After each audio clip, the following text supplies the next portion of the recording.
Please note that this content is for adults only. Viewer discretion advised.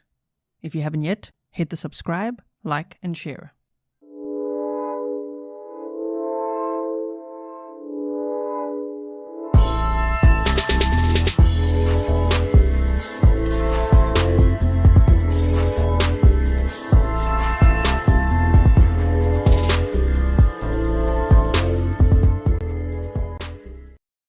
Hello everyone and welcome back to another live stream with me, Grizzly. This is Grizzly True Crime.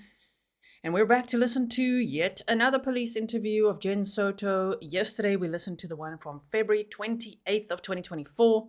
Today we're going to listen to the full one from February 29th of 2024. We haven't done that yet as a community. We just listened to some snippets of it when Sunny Slaughter was a guest. If you didn't see that episode with Sunny, you got to check it out. She was on point. She had such great insight to share. So go check that out. It's on the playlist, right? Welcome to all my moderators. Thank you so much for everything you do. Welcome to all my patrons. If you are on Patreon, firstly, thank you so much. Secondly, we're going to have a patrons only live stream right after this live stream. Okay, so if you're on Patreon, check your email notifications, check on the Patreon app, or wherever you normally get your notifications from Patreon.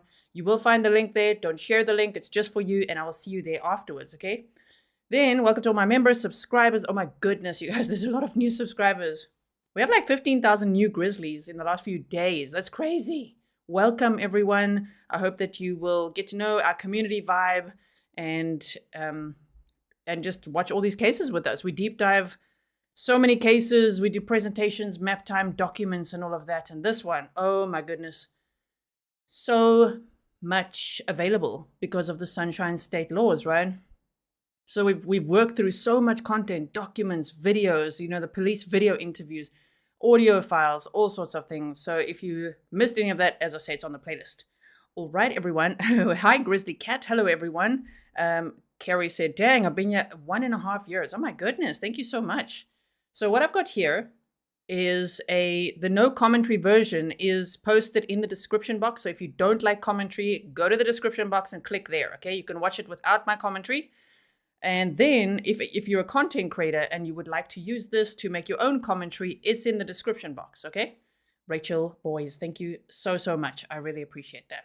All right, so now let me put the sound on for you. I've also turned on closed captioning because I uploaded this as a video. Let's see how it goes. Sometimes it's not that accurate, as we know. I might say words a bit like, what are they saying? What are they saying? But anyway, so let's have a listen. This is the interview where Jen Soto talks about, her worst fear being this turning into a Woody Allen situation. That, I don't know, man, how she shouldn't, if she didn't want people to raise any more red flags, not that she was thinking of people at that point. Hopefully she was thinking of finding her daughter. But damn, saying that is like, how does one get past that?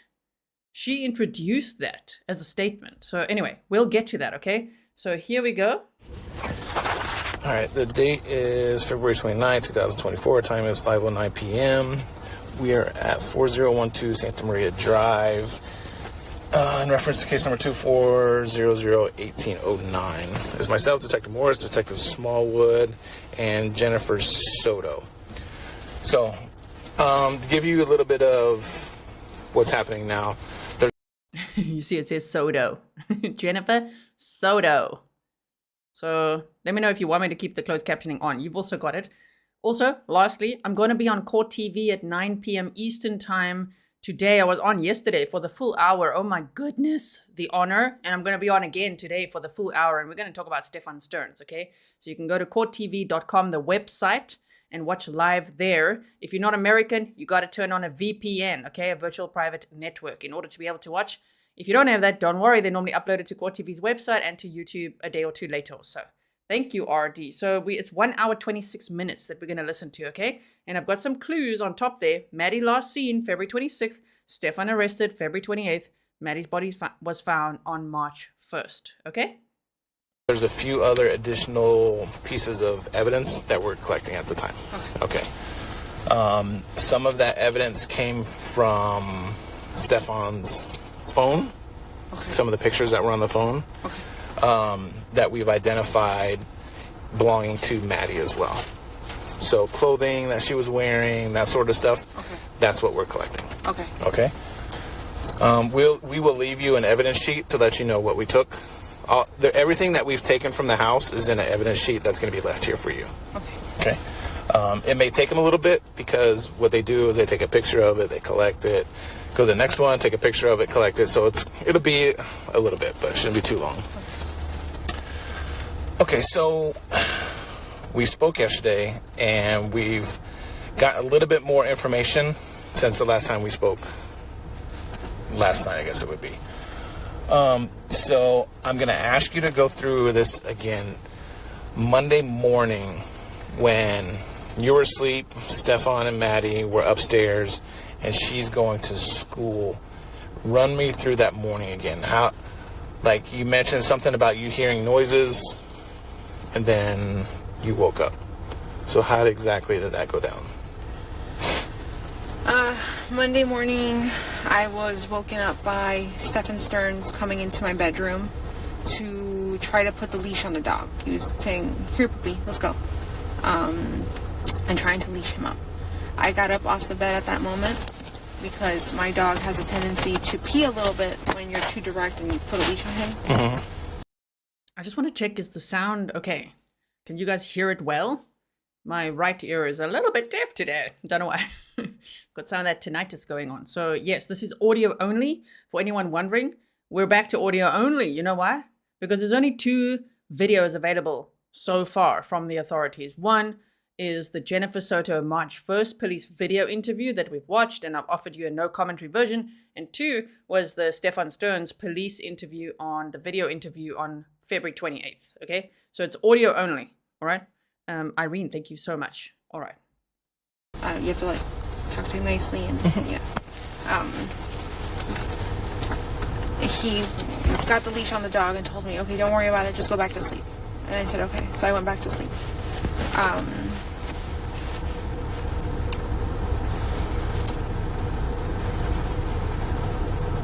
I think this was around. I'm assuming this was around 8 o'clock in the morning because I'm assuming, he's getting ready to take her to school. He's walking the dog before he does that. Yeah. So I'm not sure what time it was, but I think it was around 8 o'clock in the morning when this happened. Okay. I thought I had heard somebody in the kitchen. I don't know who it could be. But yeah, I just heard sounds, but I'm not sure who it was. Who was in the kitchen? Could have been Stephan, could have been Maddie. Okay. Could have been one of my roommates. When you... Like, she's so chill. This is, again, February 29th of 2024. And she's like, could have been Stephan, could have been Maddie, could have been a roommate. Like, hello, your daughter's missing. Her body was not found until March 1st. And she's like, well, it could have been. Don't you recognize your own daughter's voice? Don't you care about, like, the last time you then would have heard her? Claudia says, does anyone believe the dog story? I don't know about that. I do believe that he's like, no, you go back to sleep. You go back to sleep. That sounds about right. But it's interesting that Stephan Sterns, in his police video interview, did not talk about the dog leash or the dog at all. Right? When the deputies first talked to you, when you were reporting her missing, Yeah. you remember writing a statement? Yes. Okay. In that statement, you say you saw Maddie. I saw. I know. I misremembered. I didn't see her. Okay. I wanted to believe I saw her, but I didn't. But when you're talking to the deputy on his body cam, you describe what she's wearing. Because she had picked it out the night before. Okay. I told her to set up her clothes the night before to have it ready, so she was ready to go. Did you do a interview with Fox 35 recently? Yes. Okay. In that interview, you say something to the effect that you don't want her to come home. Do you remember that? No. Why would I say that? I don't know. That's part of the interview. Maybe I don't know. That's so weird that they say that. That Jen Soto in the Fox 35 interview says that they're saying, well, you said you didn't want it to come home. Like, what? That one was like, I did not hear that. I think she didn't want her to come home like harmed is what she said, right? That's what I remember her saying. Like, I don't want it to come home. Like, I wanted to come home remember then after that, she said, whatever that means. That was a weird sentence as well. That Fox 35 interview. Oh, man. Wow. Okay. So let's keep going. If you listened to it or No, if you saw I it. haven't. I haven't seen anything. Okay. Maybe when we're done with this, you can Google it and to see if you misspoke or. I must have misspoken because that's not.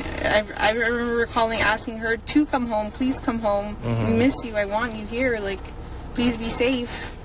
I remember saying that. Okay. All right. I want to touch a little bit more, go more in depth on the relationship that you have with Stephan. Now, you said you guys have been dating for a while, and then you kind of broke up, and it's been on and off for a few years, I guess you'd say, right? Yeah. During that time, was he seeing anybody else?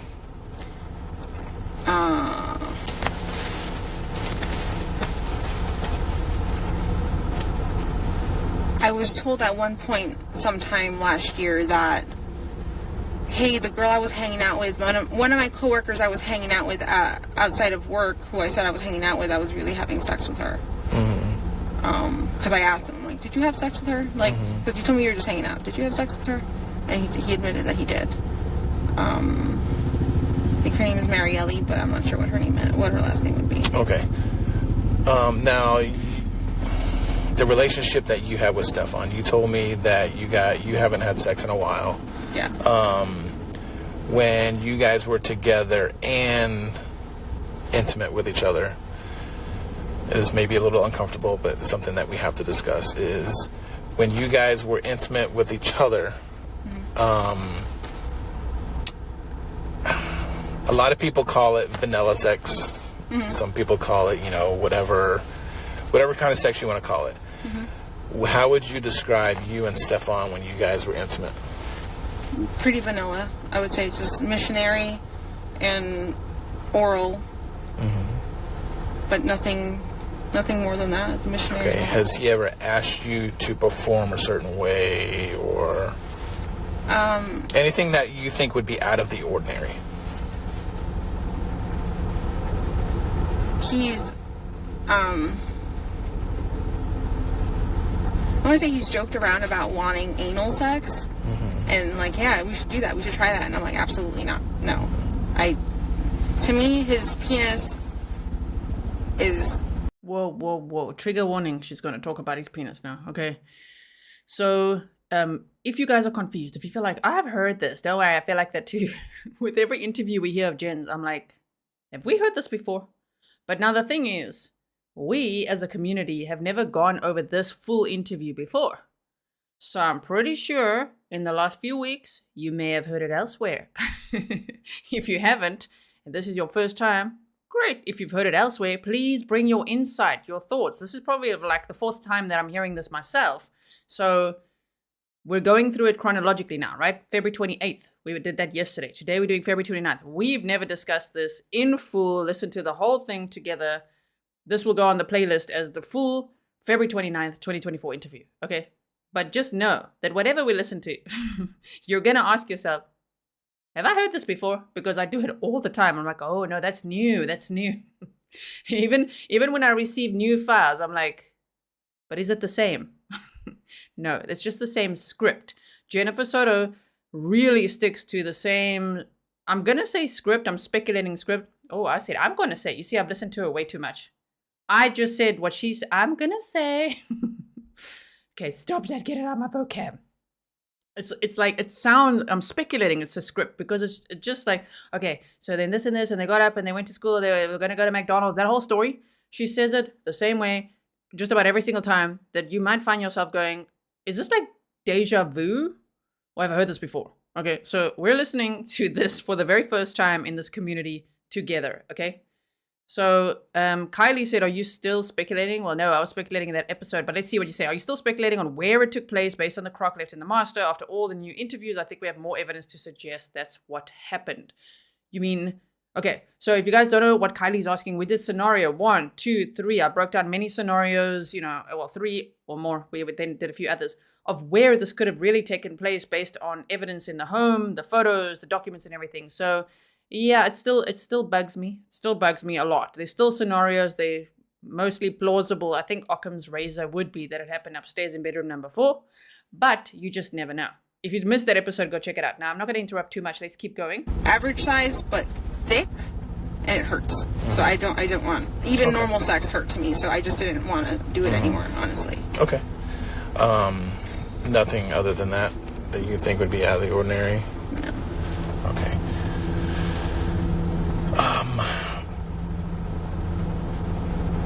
All right, so he is on medication. You told me he's on medication for insomnia. Insomnia. Can you say that right? Sleep apnea. Yeah. And then I believe you said ADHD. Yeah, and also anxiety meds, I think. Anxiety, okay. Anything else that you can think of?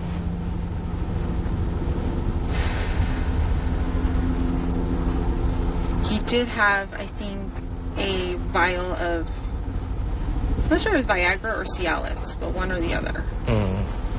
I know he was having a hard time getting an erection or being able to enjoy getting off. And he ended up figuring out we couldn't figure out, he went to the doctors, tried to figure out why he was having these issues. They told him it must be something mental because physically...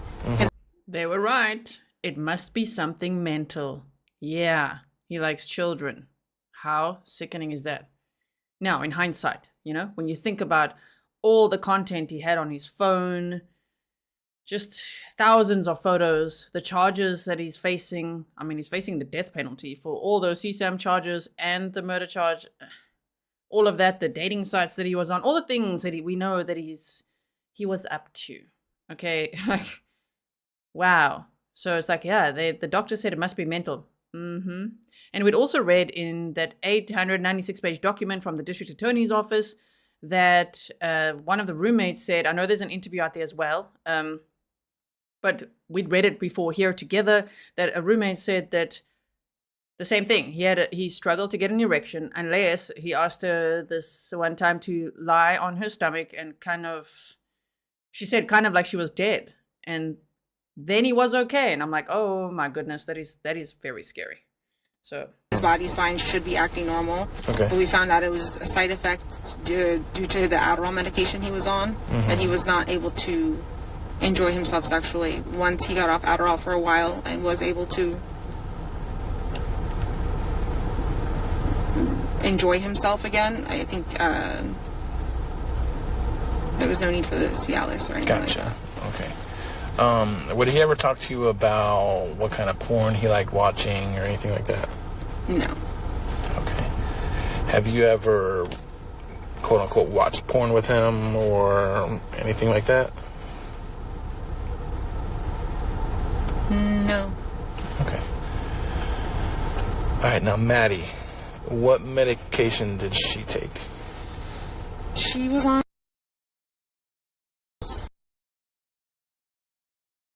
and anxiety medication. So that. remember that is how one receives the files. They have to redact Maddie's name because she was a minor. So I saw someone commenting on, some of the police interviews like, oh, this is just unwatchable. Why do they, why does the sound break up like that? It's because they redact Maddie's name every single time because she's a minor. Because she suffers from really bad GI issues. She's constantly constipated. What else? She had an asthma inhaler.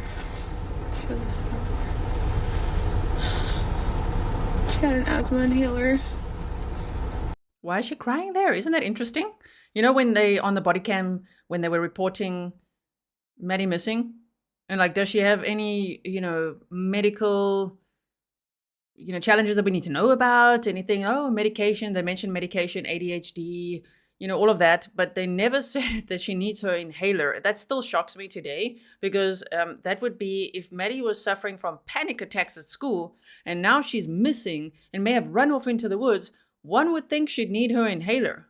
But both Stephan Sterns and Jennifer Soto never mentioned that to the media, not on the flyers, not on the body cam, nowhere at that point, that Maddie had an inhaler and needed that and she suffered from panic attacks. That really sucks. Martine Lutain said, thanks for your hard work. Left from Adachi. Oh, thank you so much.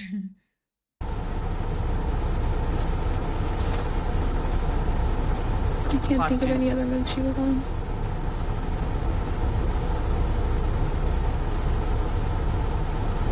Does she take that medicine to school with her? The asthma medication, yes. The asthma medication, yes. Goes to school, and the anxiety meds, we give it to her when she's at home. How does she react to this medicine? No. Like, how does her body react? Fine. Okay. No side effects, no, nothing weird. Okay. And she takes it in the morning or at night? Quick one. Believe said, gee, at some point, can all the interviews or lives you've done be put in chronological order? Do you know me but at all? You know I like to make a good case file. So yes, once we've gone through these, and there's some that I'm not going to go over. I just find it it's just too much, right? To play certain people's interviews. I just personally am not comfortable with playing some of them. Okay, to each their own. Whatever I have and that we're going to be playing here together, we're listening to it, I will put in chronological order at some point because I think that will be helpful. You know, a chronological case file. I think that will be helpful. These interviews, there'll obviously be no commentary just so that you can listen in that order. I think that's much easier. Yes. Or probably in the afternoon or evening time close to bed. We use it mostly for sleep aid. That would be given to her at night. The asthma medication was used, and the GI medication was given. Okay. And then medication that you take. Me? Yeah. I take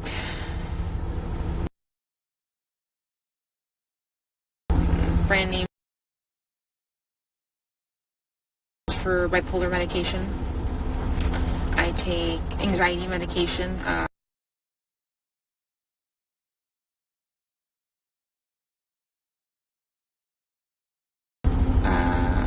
also prescribed medication.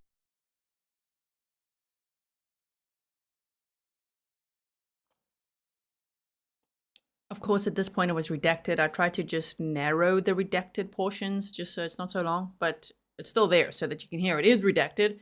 But we did go over documents recently where they did actually list all the medications, the ones they found in the house, the ones that Maddie would take, the ones that Jen would take. I don't know about Stephan. They did list some of that as well. But what they found in the house was in a document that we went over probably 3 weeks ago or so.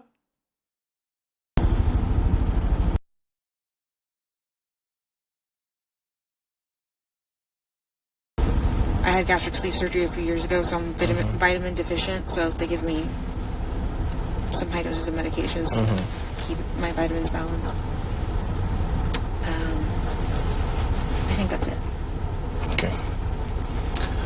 All right, so going back to the morning that Stephan takes her to school, you said you think it's around 8 o'clock when you physically see Stephan messing with the dog? Yes. Okay. And you don't see Maddie anywhere? I don't. Okay. When Maddie gets dressed for school, like now that I've seen the inside of the house, it looks like a majority of her clothes are in that little partitioned area in the living room. Yeah. Does she have clothes anywhere else? Like, where would she put clothes to wear to school the next day? Okay. Where would she get dressed? She would get dressed in her bedroom, right there, that little nook in the living room. All her clothes are there. When she takes off her clothes, her dirty laundry hamper is typically in my bathroom downstairs, and she'll just dump it in the basket. But there is no basket there right now. She's been dumping everything on the floor. I think the basket is currently being used with clean clothes, so I just wanted to keep the clean clothes and dirty clothes separated. So dirty clothes are on the floor right now. I mean, to have your daughter have this makeshift bedroom, I know I've spoken about this many times, but it's not fair and it's not okay. Every child deserves a room, privacy, a place to change where they're not exposed to all the roommates and their sons living there. You know, the one roommate had a son living there. Stephan Sterns was there. I mean, you go sleep in the makeshift room, Jen. What? Jen's like there with a king bed, and she's like, oh no, she would change in her in the makeshift room. That is also not protecting Maddie. You know, Believe 1121 said your dedication to justice for Maddie has been the best. May you please put all your lives in chronological order to build out a timeline. You can already watch them in order, and I did just answer that question if you missed it just a few minutes ago. Thank you so much. User said, watched you with Vinny. You were amazing, proud Grizzly. Thank you so much. I'm going to be on again today at 9 p.m. Eastern. I'm looking forward to it. Was in the basket. Should be like half clean, half dirty clothes, I think. Yeah. Okay. When you go to sleep, when you were sleeping that night, was your door open or shut? It is left cracked open. Cracked open, okay. Would you see or hear Maddie going to get changed?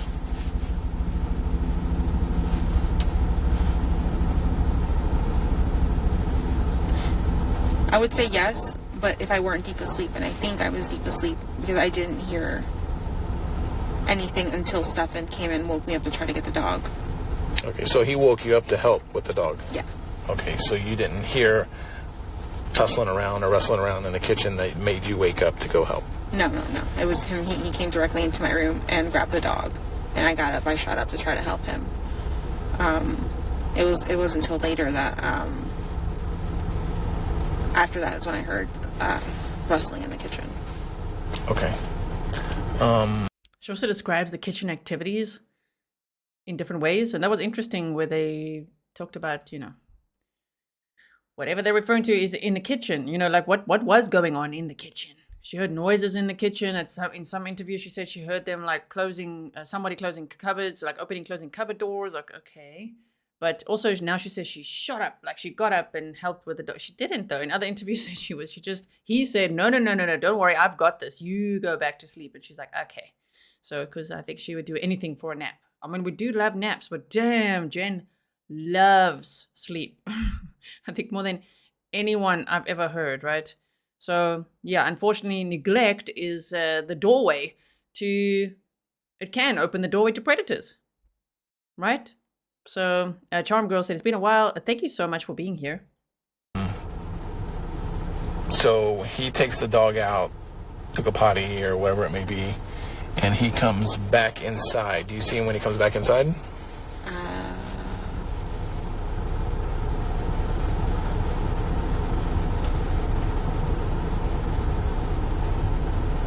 I don't remember. Okay.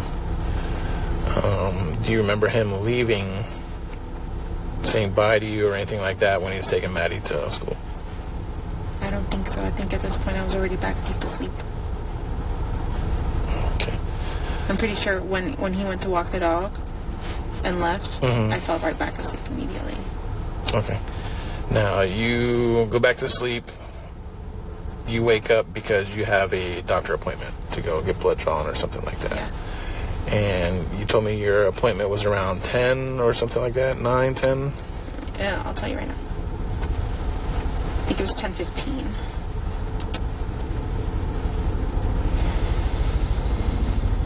Almost cleared my throat without being muted. Hold on. There we go. 10:15 was her appointment. I mean, it still bugs me why Stephan Sterns was even there. I really think he was there because he wanted to be there. He's like, ooh, it's Maddie's birthday. He wants to come over. He saw it as an opportunity. I'm speculating that he wants to come over to give her gifts and, you know how he operates. So Jen's like, okay, because whatever he wants, he gets. Whatever he asks for, okay. I just will never believe that she needed Stephan, her ex-boyfriend, to drive 2.5 hours to come and help Maddie get ready for bed. No way. She's 13 at that point. She doesn't need any help, number one. And secondly, to help with what? Taking her to school when Jen had to get up anyway at 9:09 to get ready for her blood appointment. Why would he even need to be there? She had 2 days off. What the hell was he doing there? Well, I think we could quite plausibly speculate what he was doing there. But, for her to have him there and just say, okay, when she's got 2 days off is just so unthinkable. She literally just handed Maddie to him, basically, in my opinion. Okay? Yeah. Ellie Blue said, I've never heard or seen a story with more red flags in my life. Jen definitely should be charged. I think, isn't that what bugs us all so much? You know, and I know it's the internet. And oftentimes YouTubers are blamed for, like, you know, pitchforking against parents, or like, why are you blaming these innocent people? And I know Jen hasn't been charged, but it's just like things don't add up. And it's the child neglect, the endangerment, the never mind lying to police. I saw her that morning and she was wearing this and this and this, that as well. That's obstruction of justice, in my opinion. I think there's room for charges. I just think it sometimes takes a long time to build their case. Of course, because they need to be able to prosecute whatever they charge her with. Right? They really need to be able to prove that. Now, I don't know if she ever will get charged or not, but I think that's what bothers us so much is like this, it doesn't quite feel like justice yet, right? Even though Stephan Sterns, he's been charged with many charges, of course, all the CSAM-related charges, murder, he's facing the death penalty. He'll next be in court on October 14th. Claudia said, Jen never said Maddie's name with affection. Why? Never, right? And she speaks about Stephan Sterns with some affection, you know, all those endearing ways she describes him. I mean, that is just sickening.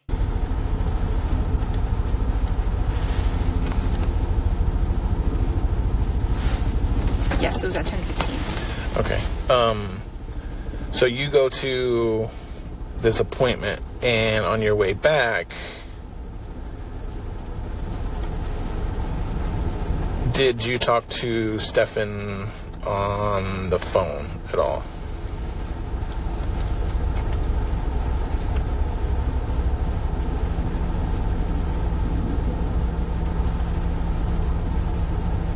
I know I talked to him while I was in the parking lot waiting for my blood work to happen. Mm-hmm. I just don't recall if I called him on my way home as well. It would seem like I would do that, but I just can't 100% tell you if I did do that or not. Okay.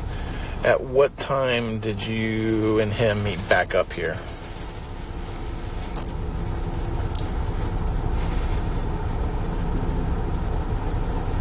So I got back from my blood work appointment anytime between, I'll say 11:15, 11:30, so sometime around that time.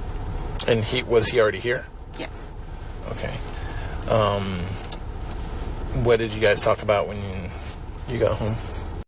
Just remember that now with hindsight, in the time when they talk about this timeline, when she got home from her blood work appointment, was Stephan there? She says yes.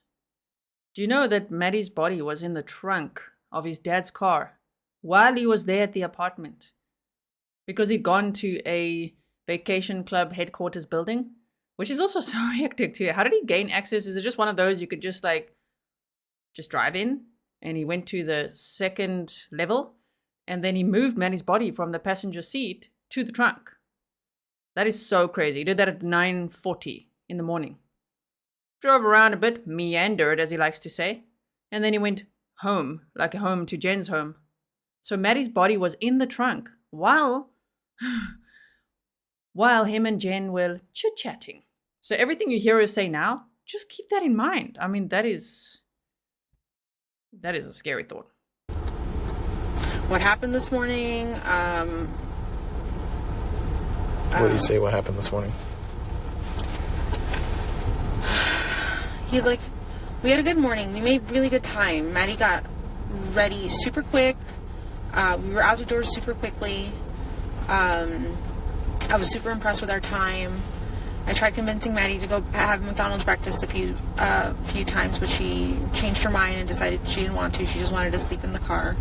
And the thing is, the night before, we had discussed, oh, Maddie, maybe he should leave a little bit earlier than normal so that you can go get breakfast with him at McDonald's. That would be a really cool day to start a Monday right after your birthday, having McDonald's at breakfast. And she's like, oh, that sounds like a good idea. So they were supposed to have gone to McDonald's, but he told me they didn't. He told me he had left his phone because I had no, he had already told me this earlier that he had left his phone. What else did he talk to me about?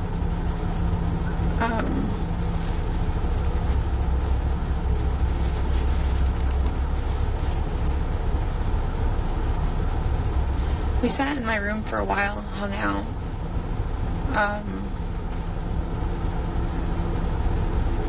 He discussed having to reset his phone even though he didn't want to, or no, not reset his phone.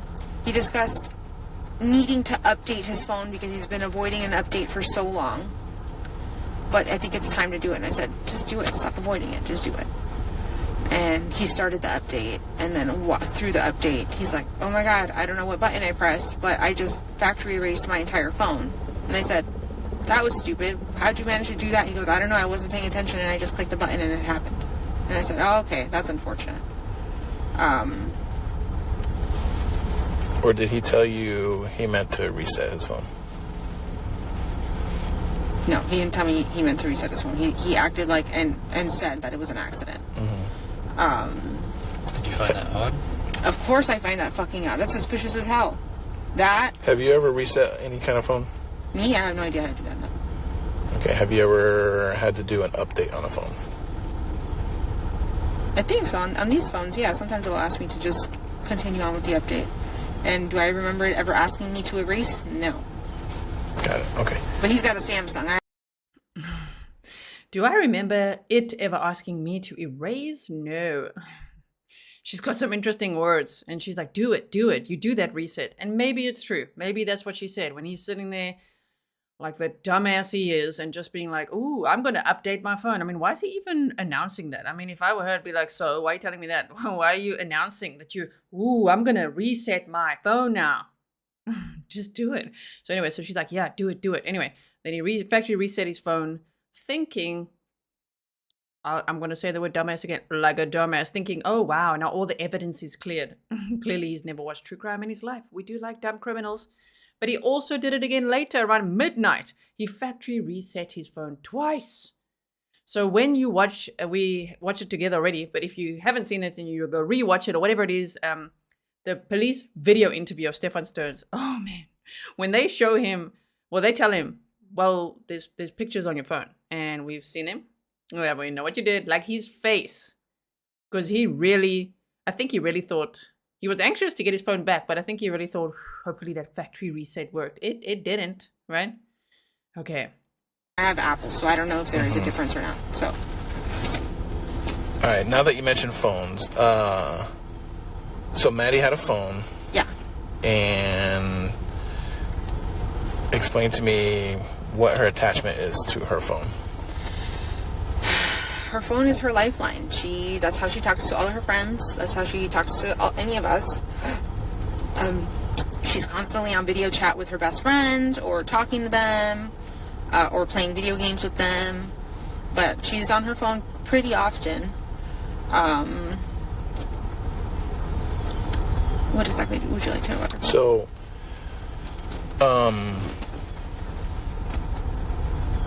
at one point you told either a deputy or officer or detectives that sometimes she leaves her phone at home when she goes to school. Yeah. How? Do you remember when the police said in those video interviews that in Jen Soto's video interview, they said the data doesn't show that. It doesn't show. They said the data shows that Maddie usually takes a phone with her. This whole thing of her forgetting a phone a lot, that doesn't sound so true either. Do you remember that moment? That was interesting to hear that, the data proves otherwise. She didn't forget her phone. One wouldn't think so. Kids would be very attached to their phones. You know, especially in this day and age, I think anyone would. My phone is always with me. So, yeah, that if you didn't see that, it's in Jen Soto's police video interview, right? Pernille said it's her lifeline, but apparently she left that phone at home all the time. Yeah, right. How often do you think that is? I would say once every few weeks. It happens a lot. Like for me, that's a lot. She has ADHD. She's very forgetful. She'll set something down and completely forget where she said it later. Where I found her phone was on her dresser. So I'm assuming she placed it there while she was getting ready and completely forgot about it, got ready, grabbed her backpack, and left. But it was on the dresser in front of her TV.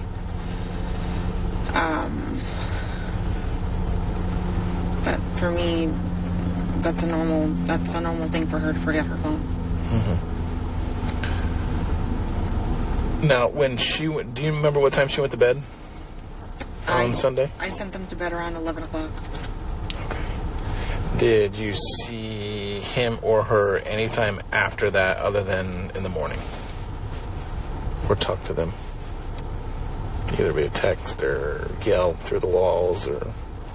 No, nothing like that. If anything, Stephan may have come down to use the restroom.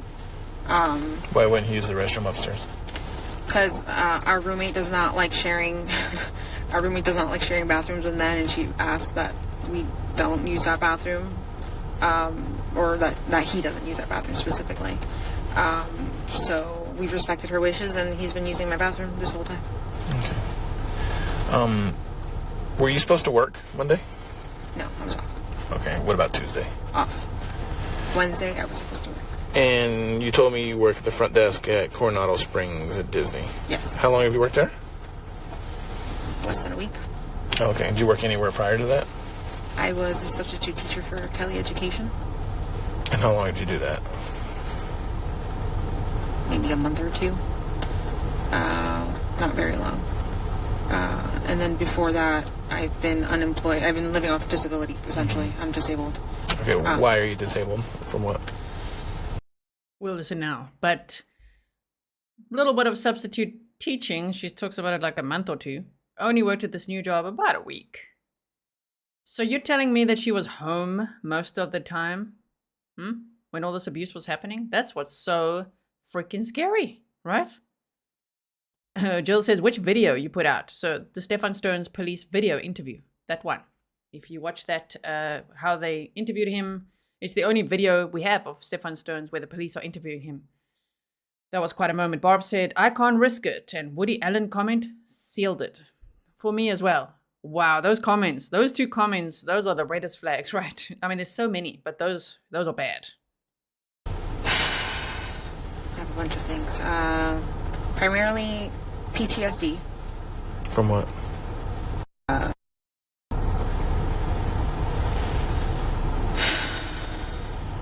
PTSD, bipolar 2, generalized anxiety, ADHD.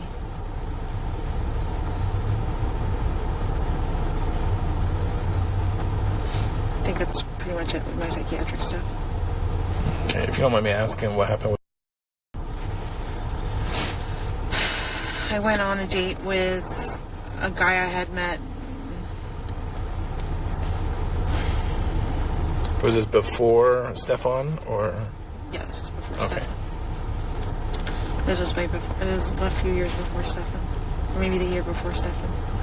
But, met a guy at a car dealership who interviewed me for a job. I turned the job down, and he said, oh, great, I can't date my employees. And I said, oh, what do you mean? He goes, yeah, I want to take you out on a date. And I said, oh, wow, I've never been asked out on a date in person before. And we went out on a date. He got really drunk. We got back to his place.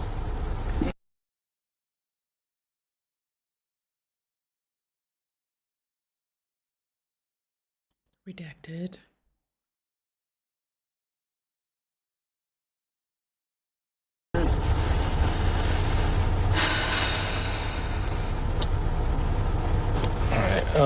If you didn't work, So there was a large portion of that was redacted. But it sounds like some trauma happened when she went back to this guy's place, right? So, and that's because they're asking why. Why are you on disability? Why are you on all these medications? You know, she shared her diagnosis there as well. So, yeah. Orange Rose said her entire interview yesterday sealed it for me. Her only concern was for Stephan Sterns. I mean, at the end when she's like, could I not press charges now and then change my mind later? I'm like, you don't want to press charges now after seeing the pictures and everything? That was insane. So you said not upset about what she was just shown. She didn't even want to press charges. Exactly. We're saying the same thing. Yes, Orange Rose. what would your typical day look like?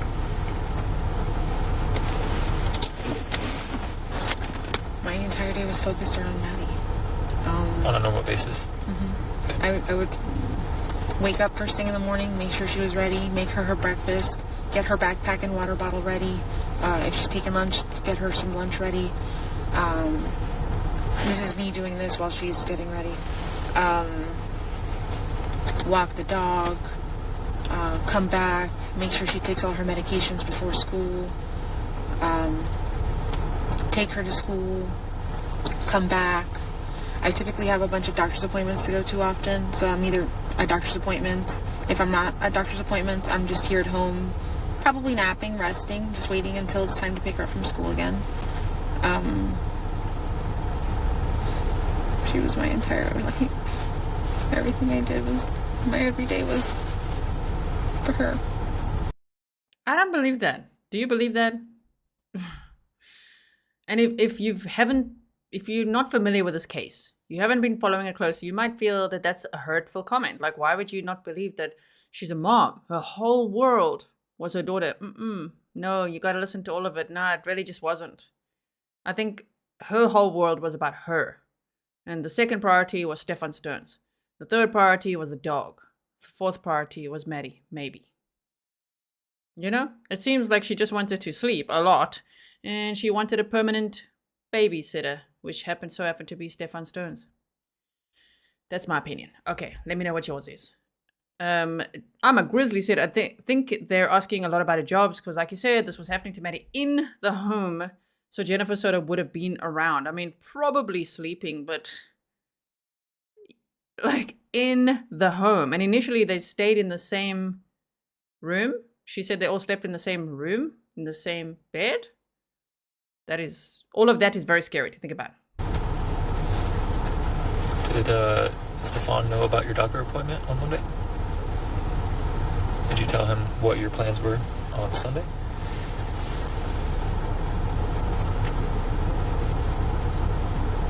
I'm not sure when I told him. I must have told him Sunday night, yeah, or Sunday, because there's no way I could have told him Monday morning if he didn't have his phone on him, and I didn't really talk to him that morning. Where'd you meet him? We both worked at a real estate office off of iDrive somewhere. They're called Eco Homes. I don't think they exist anymore though. The Eco Home Company. I think he was a real estate agent for them or did warranty work for them. And I was an appointment setter. And I didn't have that job for very long. I got fired. It was right after my PTSD incident. I couldn't hold down a job at all. I don't think he could either. So the two of them met at this, real estate business. Apparently they were introduced by someone that Jen knew, like another male. But, okay. And both did not, they had that in common. Could not hold on to a job, right? And just really wanted to nap a lot. Papa Bear said, hey there, I decided to chat today. I usually listen while in my art studio. Oh my word, I'm jealous. I love an art studio. He said, rarely miss an episode. Great respect to G and her work. Thanks for your ongoing work too. That's what you said to Pernille. Thank you, Papa Bear. It's nice to see you in chat here with us. So when you and Stephan would hang out, say Maddie's at school and you two wanted to hang out, or the three of you wanted to hang out, like what would you guys do? Like, where would you go? Or primarily Disney. We are Disney annual pass holders. We both worked for Disney at one point. Well, at least he worked there at one point. I still work there. But we go to Disney. We go to Disney, or we stay at home and they would play board games, or we'd watch. Well, we loved watching movies. We would always have family time and just watch a new movie. Like, I felt like it was one of our projects to make sure that she watched all the good movies from the 80s and 90s that we watched growing up watching. I just wanted her to have that knowledge of pop culture. So okay, so it's a big time family thing, the three of them as a family. Oh my goodness. If you think of the hindsight, it's just like what? Watching movies together. Except right after her daughter's 13th birthday, which she didn't seem to do much for her on Thursday on her actual birthday, according to what Maddie told her friends. Maddie was upset about that. She did not attend her 13th birthday party. And when she got home at 10:30 at night, within half an hour, she's like, off to bed, you two. She sent them upstairs. I don't know why that's not chargeable. I'm not a lawyer. You guys know that. But I'm just like, she instructed them to go upstairs. How many times did that happen? Do they have text messages about that? Like, they're probably combing through so much still, so much digital evidence, I would assume. But that, like, instructing a 37-year-old man to go upstairs with your 13-year-old daughter, no. That is horrible. So, never okay. Don't do that. But they're like, oh, that's our thing. We watch movies. So you didn't even celebrate her birthday with her. But you can't even finish a freaking movie? Sister Act, 1992? Can't even finish a movie? No, you two go to bed now. Right. But it's your project. It's your family thing. It's the, snuggle time. Ew. Wow. So, last movie we watched with her was Sister Act. When was that? Sunday night. Like, would you go out to, like, eat anywhere, like a favorite restaurant or anything like that? The only restaurant I think we frequented a handful of times in the last year is La Mexicana. It's on off of Columbia. Honestly, living on disability and then his income at Disney, like, it wasn't enough to survive. We really didn't eat out often. We couldn't afford it. Okay. Would you go, like, visit any parks or, other than, not Disney parks, but, like, neighborhood parks or anything like that? No, we'd hang out right here at this lake. Maddie really liked hanging out at this lake and just drawing, sitting on one of the benches and drawing. Any other park? No, not really. Now, what if it was just you and him? Say, going out on a date or wherever. Where would you guys typically go? So, due to money, hardly ever went out on a date.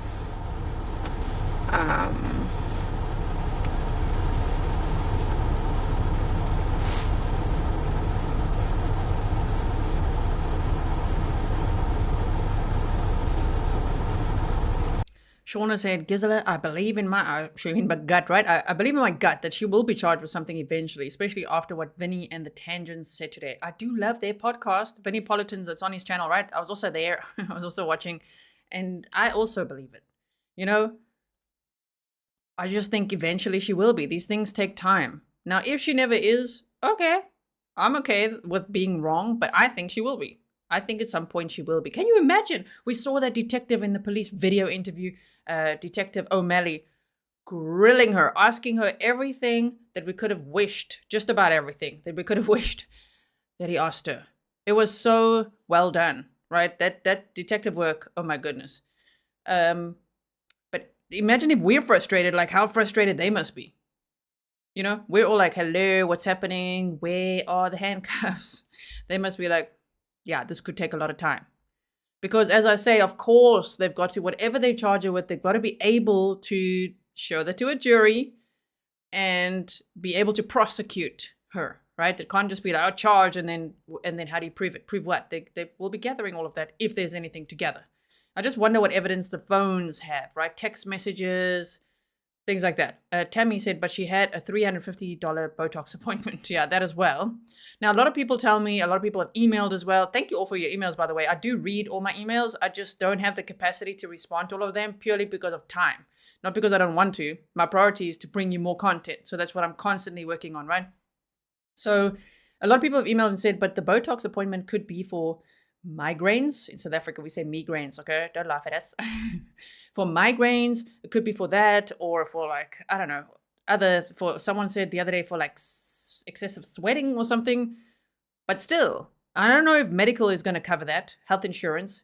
Like $350, a Botox appointment she had for that afternoon. She had a blood work appointment, and that afternoon she said she just canceled that last minute.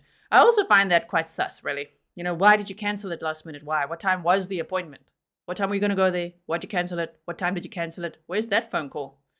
Maybe we should request that. No, I don't think we'll have that. I'm just wondering about that. Like, Botox, $350. Also, why are you with Stephan Sterns when Jenny's on disability? She's hardly getting any income. She can barely look after herself or her only child. And now you're going to date some guy who can't even bring in a cent, but he's always buying himself all these little toys. Right? What are you doing with that guy? He contributes nothing. He's really just there to abuse Maddie. Oh, that's just terrible. Yeah, Felicia said they always had money for Stephan's toy. That's a red flag. How was he making that income? Honestly, we hardly went on dates. There's only one date I can think of that we went on, and that was like years ago at the beginning of our relationship, where we went to Disney Springs. I went to the Edison.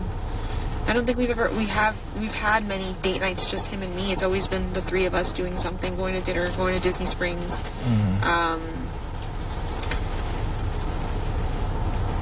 We visit Disney Springs sometimes, often, well, not often, but sometimes.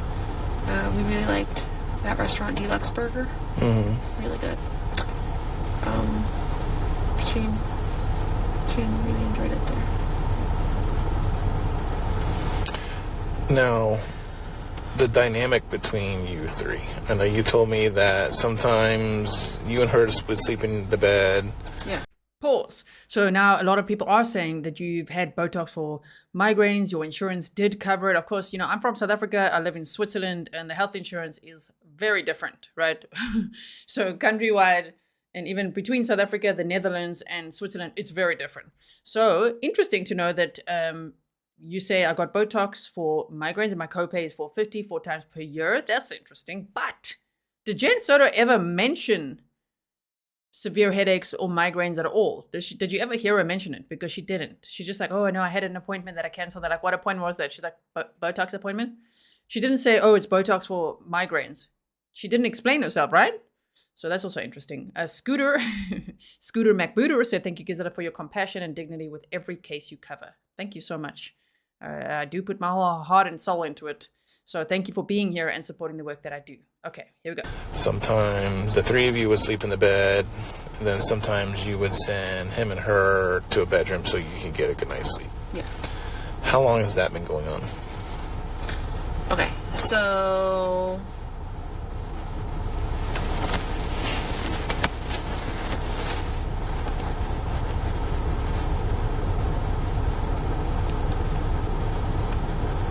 I'm going to say back in June. It was primarily the three of us sleeping in bed together all the time. And why? How did that start? Maddie has always slept in the bed with me. She's always slept in my room. Only when we lived in that apartment in Northport did she have her own bedroom. And we could afford for her to have her own room. So that was the only time she's actually had her own room. Here, she's always shared a room with me. When she was a baby, she had her own bedroom here for a few years. But when she got older and we started having roommates and all that stuff, she started just staying with me in my bedroom. Is it more like since Stephan Sterns was around? More than the roommates, right? So, I mean, that's also quite backwards in progress. Like, okay, when Maddie was much younger, she had her own room, but as she got older, no more own room. Doesn't make any sense. Prioritize her having her own room. It's important. My goodness. Jennifer Soto said, I think that she needs to be charged with child endangerment at least. We need to send a message to all the mommies to please protect your babies. Thank you, G, for everything you do. Right? One would hope you don't have to tell people that. But clearly, from all the true crime that we go over, all these cases that are so devastating, yeah, sometimes we need to spell it out for people. Protect your children, right? Protect the vulnerable, the elderly, animals, children, and yourself, and each other, everyone, right? I don't know. I'm very protected by nature. So, yeah, it's really upsetting when things like this happen because it was preventable, in my opinion, right? Renee said, thank you, G and mods, for all your hard and tedious work. I've become physically nauseated throughout this game. Me too. I'm sure you guys saw me yesterday as well when we were talking about it. I started getting really nauseous, just like, oh man, just thinking about certain things. Oh no. Justice for Maddie. Yes. Stephan, well, during the times that we did live with Stephan, it would be the three of us in this bed down here, down in the master bedroom. It wasn't until June of last year that we had broken up, and I said, okay, I don't want to sleep in the same bed with you. Please move upstairs. And he moved upstairs. At this point, Maddie pretty much slept with me all the time. I think I can count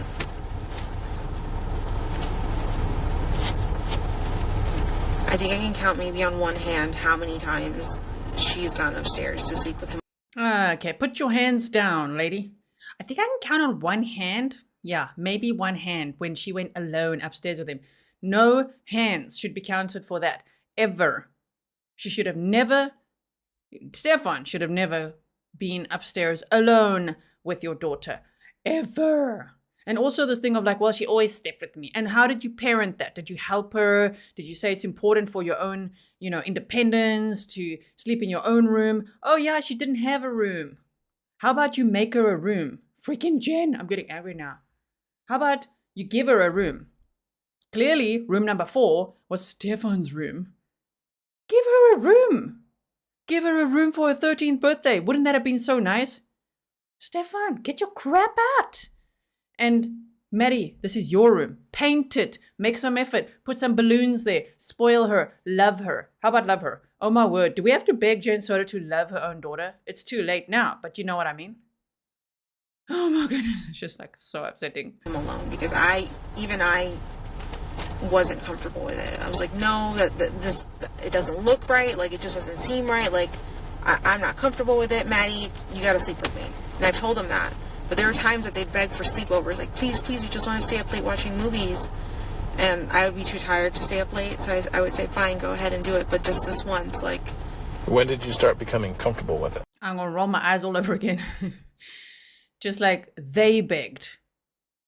I don't give a crap. You're the parent. You're the mama bear. That's your only daughter.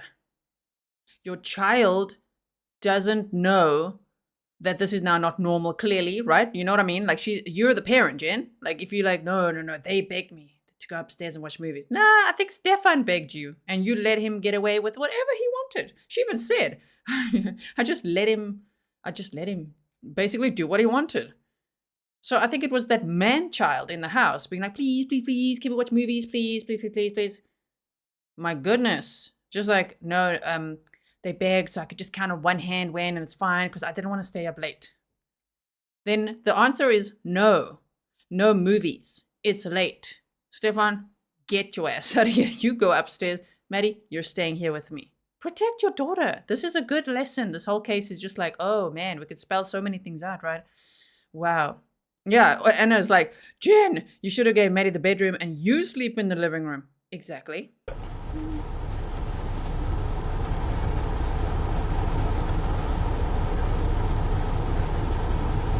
I was ever comfortable with it.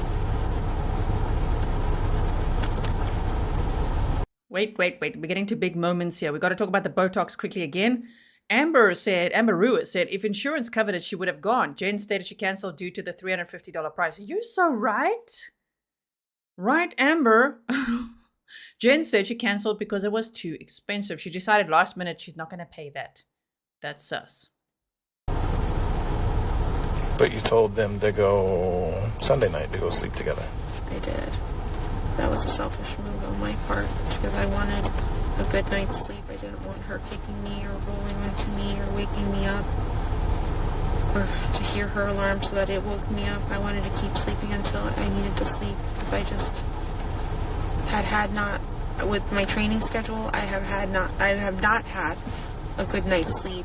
My medication was out of whack. I was feeling funny and not like myself, and I knew that I needed another night's sleep and my medication in my body like ASAP, so I needed to go to bed. Why do people sympathize with that? I know many of us here don't, but some people do, and I'm just like, why? Why is it okay to be like, well, I wasn't feeling myself and I had to take my meds and I had to have a good night's sleep? Why does that equal send your daughter upstairs with your ex-boyfriend? It doesn't equal that. You can have a good night's sleep.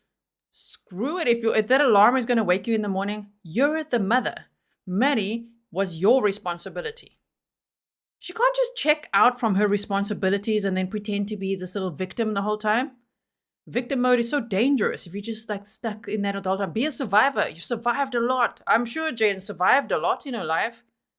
Be a survivor. Protect your daughter. Now you have someone depending on you. It's much bigger than you. You see, like Earth to, in this case, Jen Soto. This is much bigger than you. There's a person, a child, depending on you. Like, I needed sleep and I didn't want to be woken up by that alarm. So it was a selfish move on my part. So I just sent them out. Why is he even there? Why is he even there? No, you can't just check out of your responsibilities. That's just not how life works. And if one does, ooh, there's some terrible consequences, sometimes worse than others. Look at this case. And it cost Madeline her life. She was only 13. Oh my God, just turned 13. She was 13 for Thursday, Friday, Saturday, Sunday. 4 days, 4 whole days. So I wasn't even comfortable sending her that night, but I just did it for my own selfish reasons. Okay. Did you know?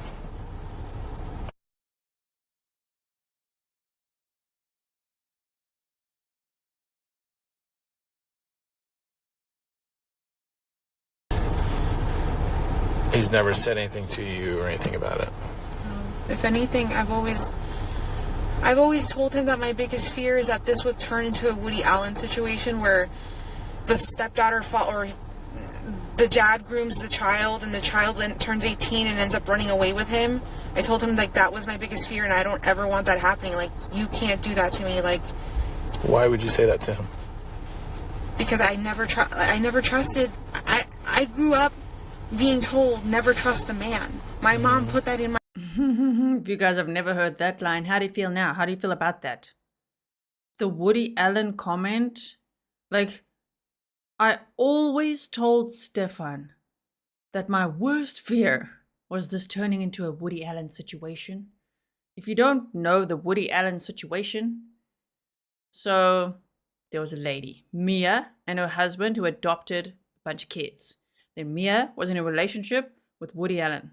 And Woody Allen had a thing for the daughter and eventually married the daughter, right? That's just bullet points. Go read up on it. I don't know if I'm explaining it well, but like the alleged grooming and sexual abuse of a child. And then Jen says, what? My worst fear was this turning into a Woody Allen situation. And, you know, the stepdaughter marrying him when she turns 18 and they can't do this to me. Oh, my word. To me. What about the child in that scenario? This stepdaughter scenario, it's your daughter that she's talking about. You know what I mean? She's talking about her own daughter. Wow. To me, that one is just like, okay, get the handcuffs out. Kristen said, so if Maddie had money, she would have had a room. So horrible. Ugh, that's so horrible. Just go back a few seconds there. Just listen to it again. Wait, 33, 23. I wasn't even comfortable sending her that night, but I just did it for my own selfish reasons. Okay. Did you know?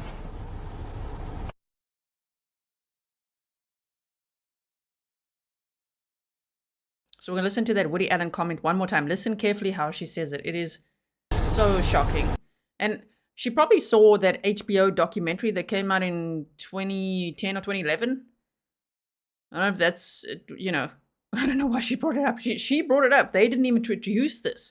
They didn't say, well, were you ever worried that this could turn into a Woody Allen situation? She's the one who introduced that information out of nowhere. Yeah. Anonymous, he's like, wow. And you say it with spaces. I know. Jaw on the floor, right?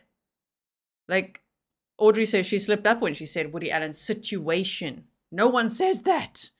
Here we go. Listen carefully. He's never said anything to you or anything about it. If anything, I've always told him that my biggest fear is that this would turn into a Woody Allen situation where the stepdaughter or the dad grooms the child and the child turns 18 and ends up running away with him. I told him, like, that was my biggest fear and I don't ever want that happening. Like, you can't do that to me. Like, why would you say that to him? Because I never trusted. I grew up being told never trust a man. My mom put that in my body. Never trust a man. And, like, I did not completely 100% trust the man, but in my, like, the logic in my head was saying, you know, he's been in your life for 7 years, nothing's happened, he hasn't shown you anything that he's weird, or that he's done any, or that he's interested in her, or said anything about her body, or talked to her about her in any specific way that, like, creeped me out. He's never said anything like that, or shown me. To me, it sounds like she's put a lot of thought into this. It's not like in the moment. It's not them, introducing this, as I say again. So she's already at this point, she's seen pictures of her daughter deceased in Stephan's vehicle, and she's seen some CSAM pictures.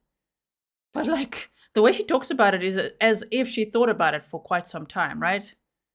Imagine, like, this Woody Allen situation. Mia Farrow, Woody Allen, and then eventually marries one of her adopted kids. Like, what? That's what she's referring to. Like, why is she introducing this? What is she doing? This is the biggest red flag, the biggest tell for me, the biggest, like, get out the handcuffs. You thought about this. Like, you didn't show me anything there. There were no signs. There were no, but you thought about it, clearly. But then you can count on maybe one hand that when you sent them upstairs alone. And before that, he was living in your room. And you were home most of the time. So, what the hell? If you look at the charges, the CSAM charges, which there's a video that I've made before, just pausing so you can just read it, trigger warning. A lot of the abuse happened in summer months.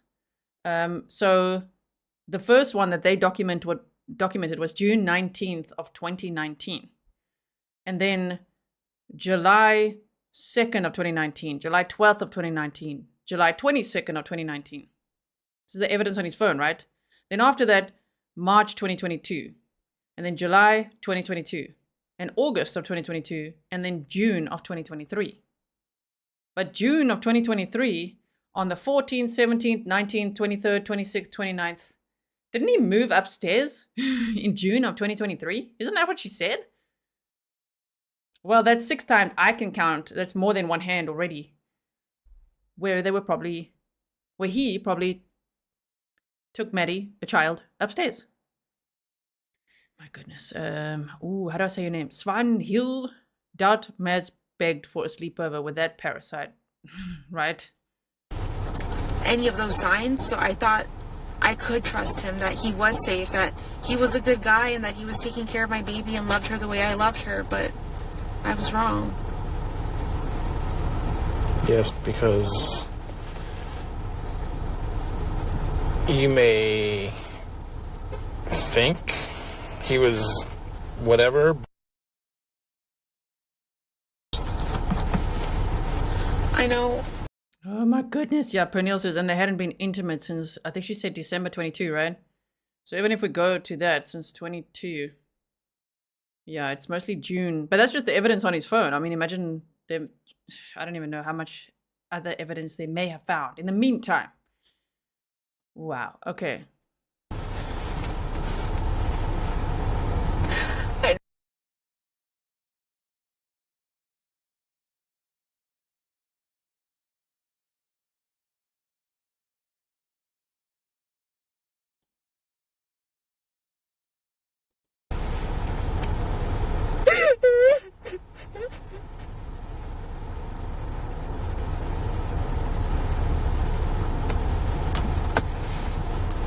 So I need you to, I know this is a lot, but Monday morning, I really need you to focus on his actions Monday morning. Okay. So Let's see when her voice becomes normal again, because usually she can snap right back into it. Stephan said, loved her the way I loved her? What?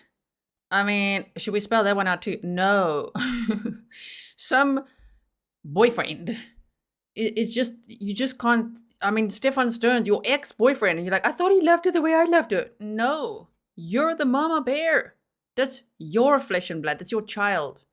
I'm not saying step-parents can't love their children a lot, okay? I had step-parents.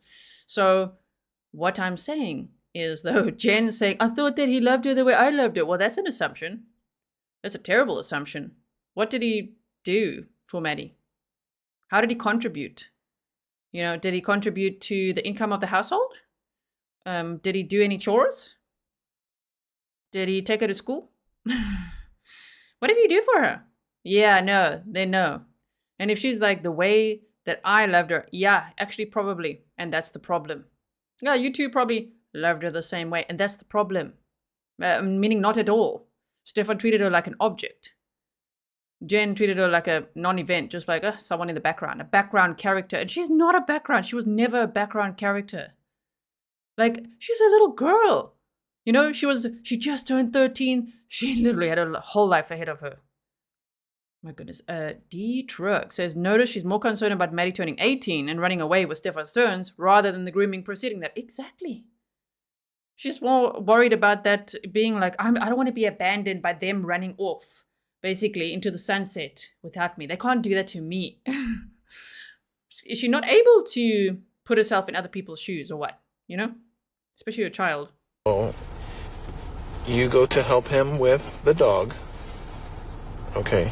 Yeah. And do you or do you not see Maddie? I do not see Maddie. Okay. At that time, would it be normal for her to be awake, getting up, ready for school? Yes. Okay. No, not that early. Yes, no. Not that early, not like that day. And Stephan Sterns himself said he's not a morning person. Why the hell are you up at 7 in the morning? Bro, what are you up so early? We made such good time. You never make good time, ever in your life. Based on everything we've heard. Cherry Latmore said, cause lube and a tripod says safety to me. We have different ideas of safety. Yes. And him in boxer shorts. Oh no, with Maddie like snuggling and cuddling with her in the nook of his arm. And she's fine with it. Grown-ass man, 37 years old. Snuggling in boxer shorts with her daughter. No. Never okay. Oh my goodness. Stop it, you guys. There's so many new people here. It's getting kind of scary. 352,000. Thank you so much, everyone, for being here and subscribing. Of course, subscribing is free. If you hit the subscribe, you're a Grizzly. If you don't know what that is, just stick around. That's what we call ourselves. We are the Grizzlies, okay? Thank you so much for being here. If you don't like that, that's okay too. You're just part of the community. So thank you so much. I'm going to play it again now. Tony said, I think Stephan Sterns went into Jen's bedroom looking for Maddie's Crocs and used the dog as an excuse. I mean, could be. And according to you, she typically does that in her bedroom. Yes. Okay, when you go out of your bedroom to help him with this dog... I never left my bedroom. Oh, you didn't? He was in my bedroom. He walked in, the dog was on top of my bed, and he went to leash the dog on top of my bed. I got off the bed to try to help him with that, and then he said, no, go back to sleep, so I did. Okay. He tells you that he took Maddie to school and drops her off somewhere near the school so she could walk because she doesn't want to be seen inside of his car. Yeah. Okay, do you believe him? I don't think so. Why? Because of the evidence, because of the photos, because of what you're telling me. Because he's clearly a liar.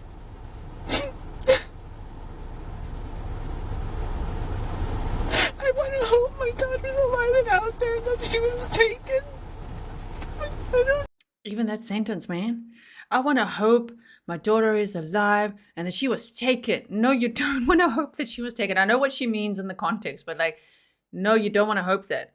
I want to hope that my daughter walks through this door right now.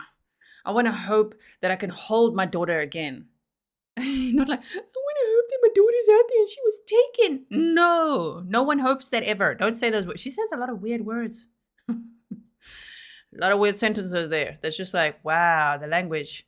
By the way, yesterday you guys were like, please, send this to the behavior panel. I did. I emailed them this morning. Dear team. And I sent them the raw files of the police video interviews.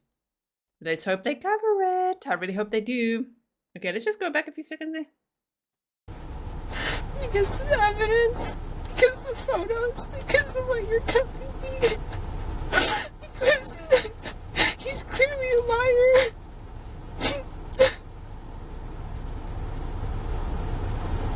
I want to hope my daughter's alive and out there and that she was taken. But I don't know anymore. Well, I can be fairly confident that a stranger did not take Maddie. The only person she was with was Stephan.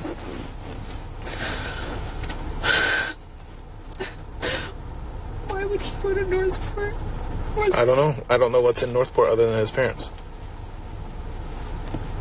Did you know he was going to Northport?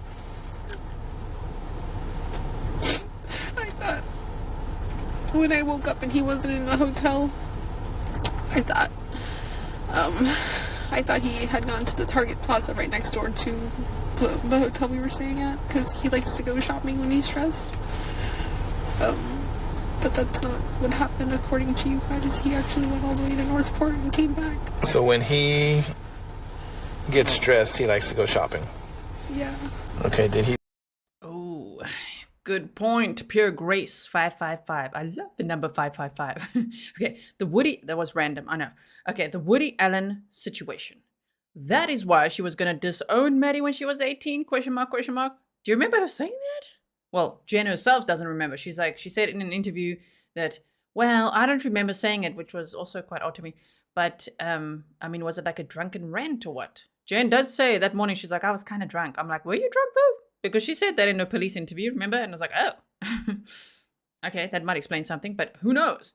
However, she said, well, I don't remember, but apparently Maddie told her friends that I said that I'm going to disown her when she's 18. I'm going to ship her off to her dad. Or so she talked about that. Oh, wow, that's interesting if you put that all together. The Whyyy Allen situation, that is why she's going to disown Maddie when she was 18, question mark, because she knows that is what's going on. That's an interesting speculation. Did he tell you he was going shopping on Monday? He was going to go stop at a few game shops to see if they had any Lorcana cards for sale. Would that be considered stressful shopping? In your mind? Or your eyes? No, because he does this often. He'll want to see what stores have what in stock to see if he can afford to buy it or not. Mm-hmm. He'll go from shop to shop. He does this. He does that. Okay. So going back to it, he says he drops Maddie off and he sees her walking towards the school. Yeah. And then, did he tell you where he went after that? He said he drove around for a little bit, killing time, and then... Killing time for what? For the vape shop to open. Okay. And then I think he told me he waited... No, he told me he waited in front of the vape shop for it to open. But I think that it didn't open. It never opened in time when it was supposed to. Do you know what vape shop he went to? Yes. Let me pull it up.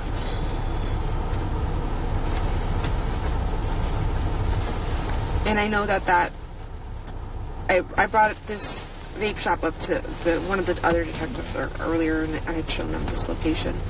But that vape shop is located in a plaza where it has an Amscot on one corner and a bank on the other corner. So if you guys could probably find video footage of if he was even there, pulling in and out.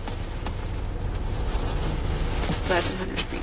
And you know for a fact this is where he went? That's where he told me. Yeah. If it's any vape shop, it's his vape shop. And why that one? Why that specific one? He likes the brand, the e-smoker company.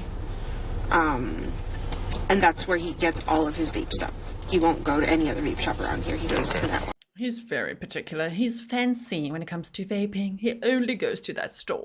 That's almost how she's talking about him. She always speaks about him in kind of a tone that's endearing and uplifting. Like, oh, he just likes to browse around. He was just killing time, just telling his little story. Like, wow. Very codependent, right? Very, I don't even know, attached to Stephan Sterns, unfortunately.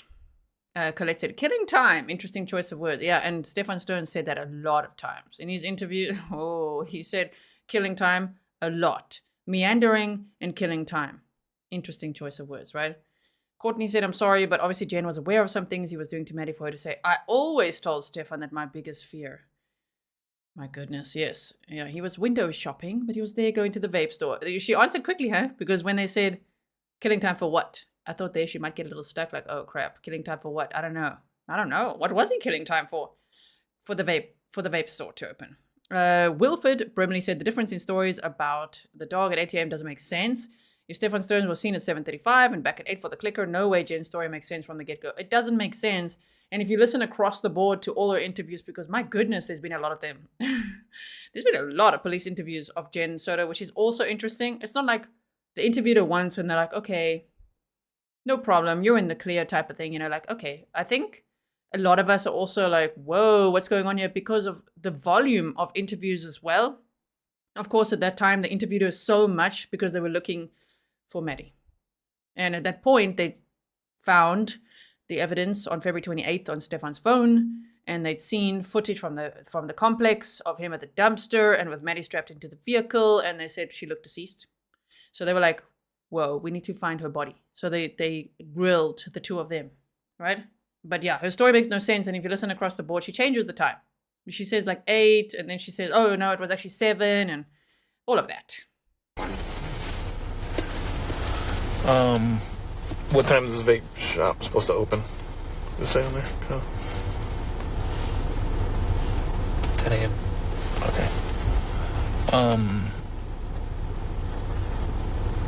Sheehan said in previous interviews, not really previous, because we're going chronologically now, right? There's been lots of things coming out from different agencies and in little bits, right, in batches. And now the thing is, we listened to the February 28th one. We've already seen the Fox 35 interview, the other news channel interview. We've seen the body cam. Now we listened yesterday to the February 28th interview. Now we listened to the February 29th one. The police video interview, that's where she's like, well, obviously he's a liar and all of that, right? She said yesterday. I don't recall that. But eventually she gets there. I think at this point she's still believing everything he said on February 29th. Later, by March 1st, she's like, well, obviously he's a liar because they show her pictures then as well of the CSAM, of what happened.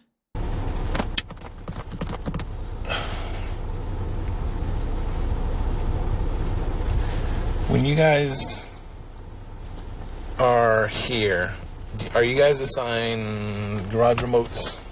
For how many of those do you have? I have one. Stephan has one. I'm not sure if Angelica or Natalie have one. Is it something you keep in your pocket or? I keep in my car. What about Stephan? I think sometimes he leaves it in the car, sometimes he brings it in with himself. It depends. Why would he bring it inside?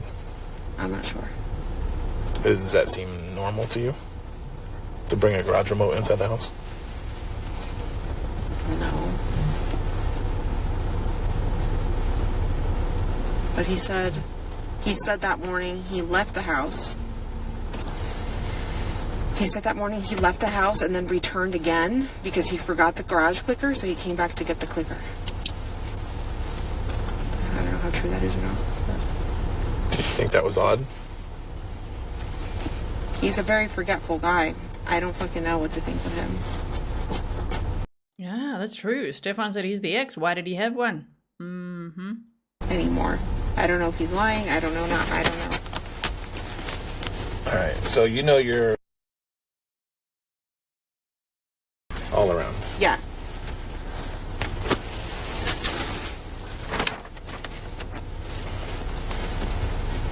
That's Maddie asleep in the car. Maddie's not asleep in the car. What do you mean? Do you believe Maddie's asleep there? Is she dead? I don't know. We don't know where she's at.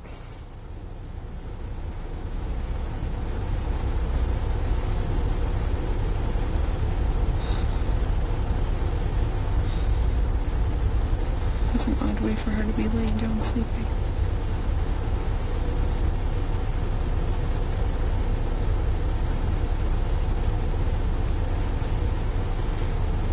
So this is at 7:30 in the morning.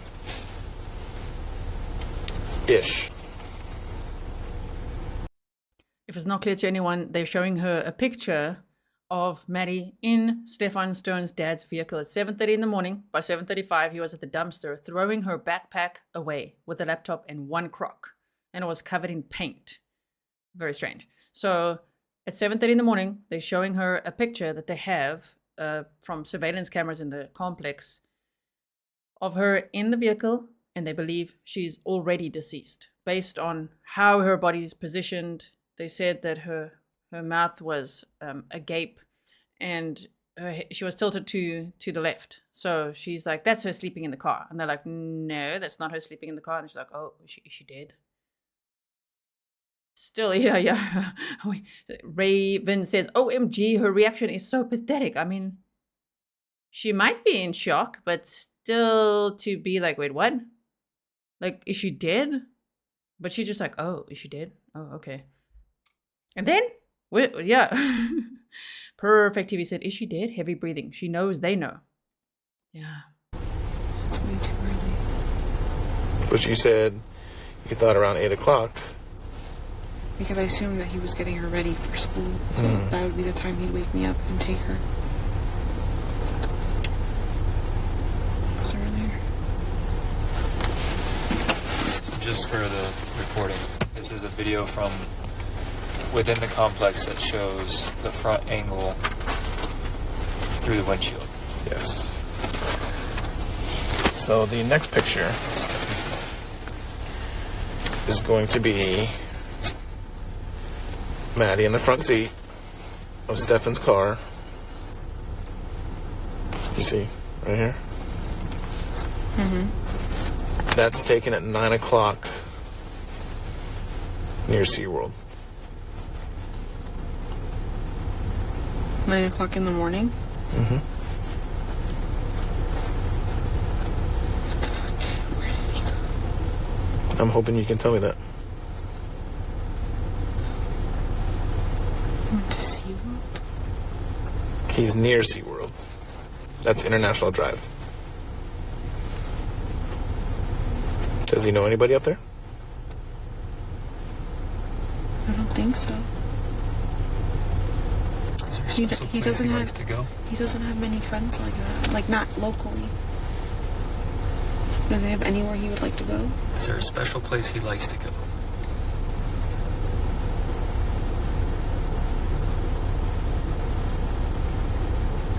Nothing I can think of. Cherry said that paint may have been in the trash because they don't mention it much. They actually did mention it in a document, something about the paint. And it is, the backpack was in a plastic bag. So it was like in a white bag. The backpack was in there, the laptop was in there, Crocs were in there, and then there's paint all over it. So I think he would have possibly, we speculate that he may have done that to prevent like dumpster divers from taking it, or prevent cadaver dogs from sniffing it out or something. I don't know. But to me, in my opinion, he put the paint on there. Based on all the photos that we've seen, right? Okay.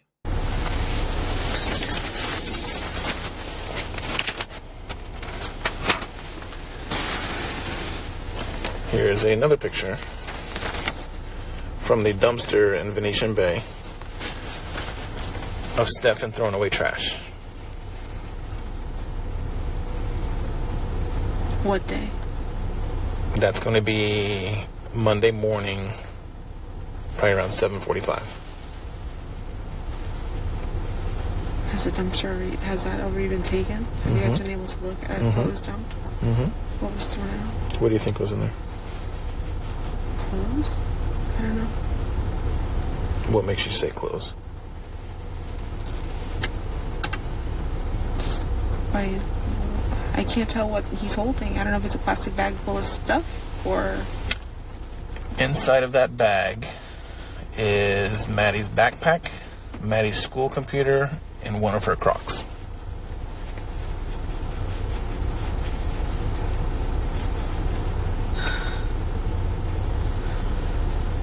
Are you telling me we're looking for a body right now? We're looking for Maddie, absolutely. 100% we're looking for her. No. It's most likely she's not alive. I don't know. I can't answer that. I have a feeling that you and Stephan have some sort of communication on places he likes to go, or... Because some of the questions that I ask, it seems like you almost not cover up for him, but kind of defend him or have answers to some of these questions. Because I want you to have more further insight as to why he And I might do appreciate things. that. But you saying he's forgetful and all that Maddie stuff. too. I just want you to understand, like, we're all the same. We're both we're all very forgetful. We're all very time blind. Okay, but they just told you that if you're all the same, one is now deceased, they believe. And she's just talking about it. No, she's very forgetful, like ADHD, just going over that. We're all the same. We're all the same. Like, read the room, Jen. Read the room. It's just part of our ADHD. I just want you to know, like... What kind of grades does she make at school? Not great? What about her attendance record?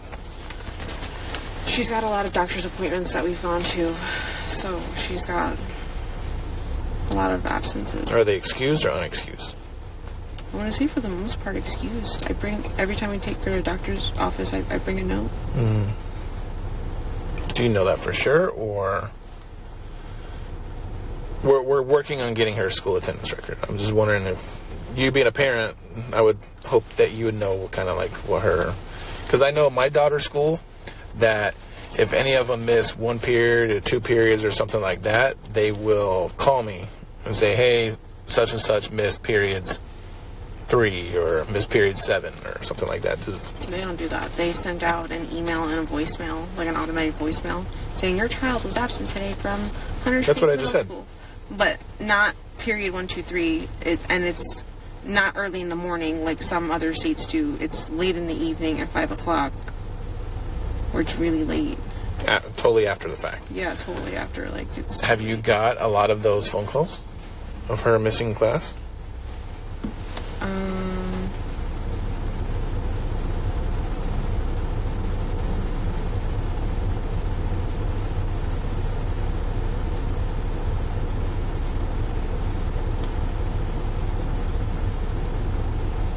I would say, yeah, I've got a good number of those voicemails and stuff. But I mean, even with excused doctor's notes, I'll still get those phone calls. Yeah, because they miss school. Yeah.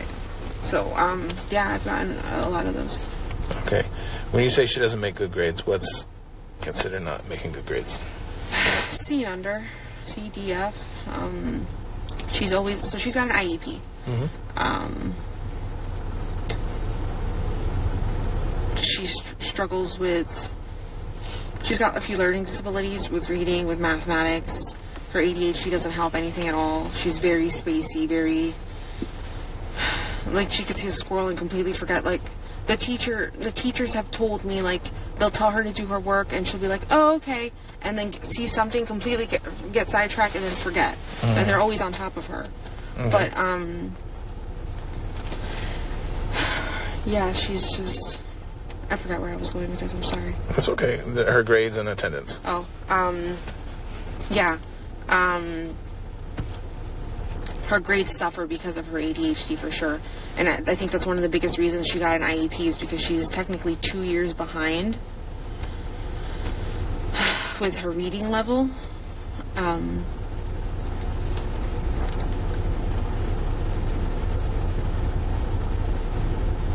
Okay. What grade is she in? 7th. Okay.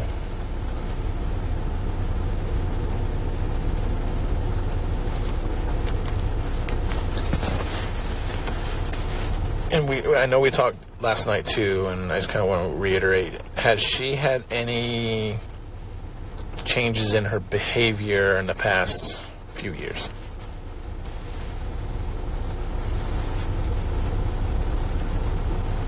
I'll say yes. But it was all around where puberty hit, and like the typical teenage, the attitude, the sass, the talking back, the disrespect, the pushing boundaries. She was... It's so weird how she's able to talk about Maddie that way, like she just did, when she just found out that her only daughter is deceased and they're looking for her body. It's like, wow, the sass, the attitude, the disrespect. Okay, like, oh man. Vanessa, so keep up the great work, G, love from me. Thank you so much. If I'm missing any of the stickers or anything like that, I'm so sorry. I'm trying to keep my eye on it. And I'm also obviously we're here to like concentrate on this, right? So I'm concentrating very hard on what's going on here, and I might miss one or two. I'm so sorry about that, but I really, really appreciate it. User 1335 was Jen, and the schools were reporting that Maddie was sad, falling asleep. She wouldn't tell me what was going on. I'd be finding a professional for her to confide, especially with all the mental health issues I had, right? I mean, she never ever check her books, like sign her homework, check her school books, anything like that. I don't mean invade her privacy or, dig through her stuff or anything. I just mean like, just like be a parent, because there were some scary drawings that Maddie made in those books. I'm not showing them. I don't want to show them. They're not going to be posted anyway from me, because that's a child's drawings. They're sexually graphic drawings trying to cope with her trauma. So I'm not going to be showing that. But the thing is, those were in scribbles in her books, So did she never check that? She never saw that as a red flag at all. She could have just missed it, right? I know that many might. In many cases, obviously we study, but it's just so sad. It's so unfortunate what happened to Maddie. Sweet Beamy said, as a trauma therapist, spacing out is also a form of dissociation. Many children with trauma have symptoms that present as learning disabilities. Absolutely. Thank you so much for being here and sharing your insight. Very much doing that. But that calmed down over the last few months. It got even better when Stephan moved out and went to Northport. Maddie and I were actually seeing a therapist together to try to work through our issues because we were having problems communicating. Mm-hmm. So, yeah. So Stephan, tell me about I know you say he likes to play board games and all that stuff. Is he what else does he like to do for fun? He's a collector. He collects... Play sports or anything like that? No. He collects games and hobbies. He collects... Do you know what Tamagotchis are? Mm-hmm. He collects Tamagotchis. He's got so many of those. Digimons. Lightsabers.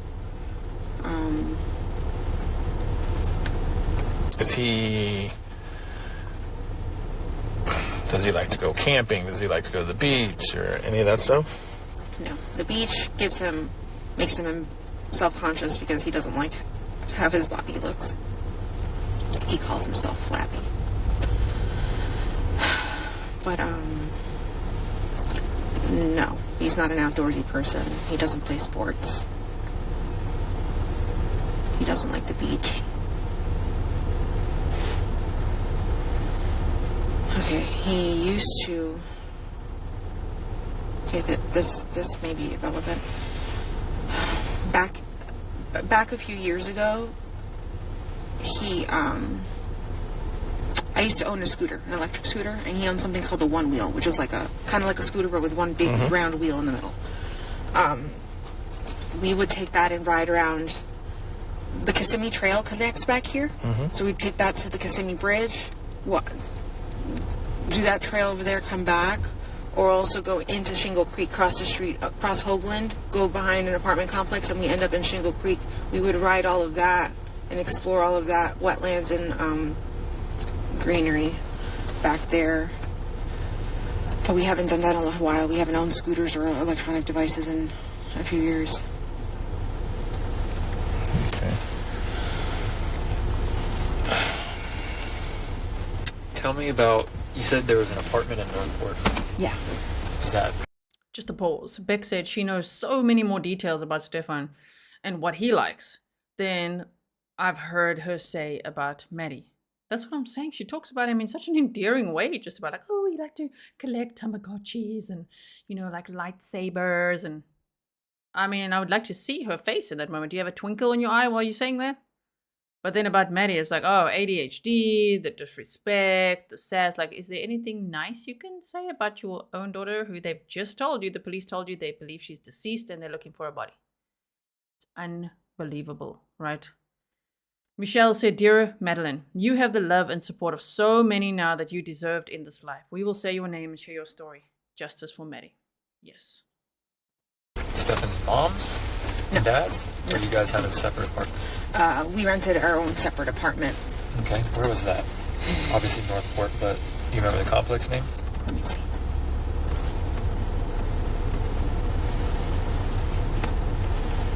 And how long ago was that? This was back in 2020. Okay. I don't remember the month we moved in, but we moved out in November of 2020. We were there somewhere between 6 to 8 months. Okay. Let me see if I have there. Was it just you three there? Yes, it was just the 3 of us. Okay. Is Northport, I've never been there. Is it a big city, small city? Oh, I'm sorry. So the apartment we used to live in is in the town next door over. It's called Port Charlotte, Florida. Okay. That's a small town. Northport, even smaller, I would say. But Northport being more popular because it's attached to Sarasota County, so it has more people living in it. Charlotte County is pretty small. Is it rural? I mean, there was a city center, and there was a Tamiami Trail ran through it. Okay. So, major road, lots of businesses, lots of shops. So, it's out in the middle of nowhere, but... Fun fact is, Northport is the 3rd largest city in the state of Florida, square miles wise. Yeah, it's big. The name of the apartment complex I used to live in is called Charleston K.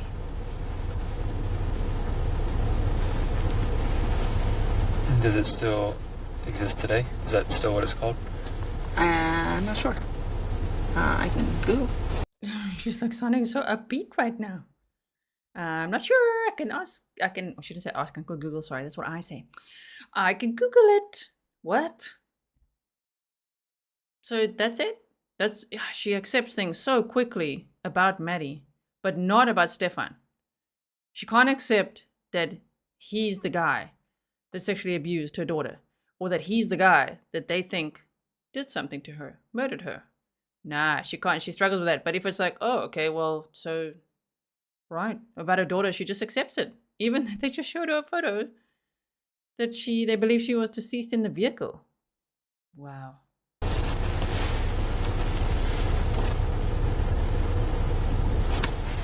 And you don't know him to still own it or rent it? No, because it was under my name. The apartment It was under your name? Yeah, and I'm the one who gave up the lease. Okay. As far as I know, it still exists. Oh, Charleston K like that. Okay. Oh, I'm sorry, yeah. And you guys, so you were in that apartment for roughly 6 to 8 months, you said, right? Yes. Did you live in Port Charlotte or Northport for longer? No, we immediately... Only that time? Only that time, we moved right back. Okay. And what would you guys typically do around there? We did absolutely nothing. It was during quarantine time, so we were very afraid of COVID. Very afraid of going to the store and doing anything. We stayed home, watched movies, watched a lot of Netflix, played a lot of board games. Okay. But that was about it. We didn't... Sometimes we'd go to the beach, Venice Beach. Yep. But that's about it. We didn't really go anywhere. Not much stuff outdoors? During that time frame? No, just Venice Beach. Little Irish girl says, gee, I love when you speak in an American accent. Do I? Is it? Do I have a bit of an American accent? I don't know. I don't know. It's interesting, the COVID factor. 2020, 2021, 2020, right? And if we look at the charges, the CSAM charges, I mean, that's June and July of 2019, and then it like skips 2020 and 2021. Goes to March 2022. So, where was that content being shared? I'm sure people like Stephan that collect, share it, trade it, network with it. That's a scary thought, right? Wow. Okay.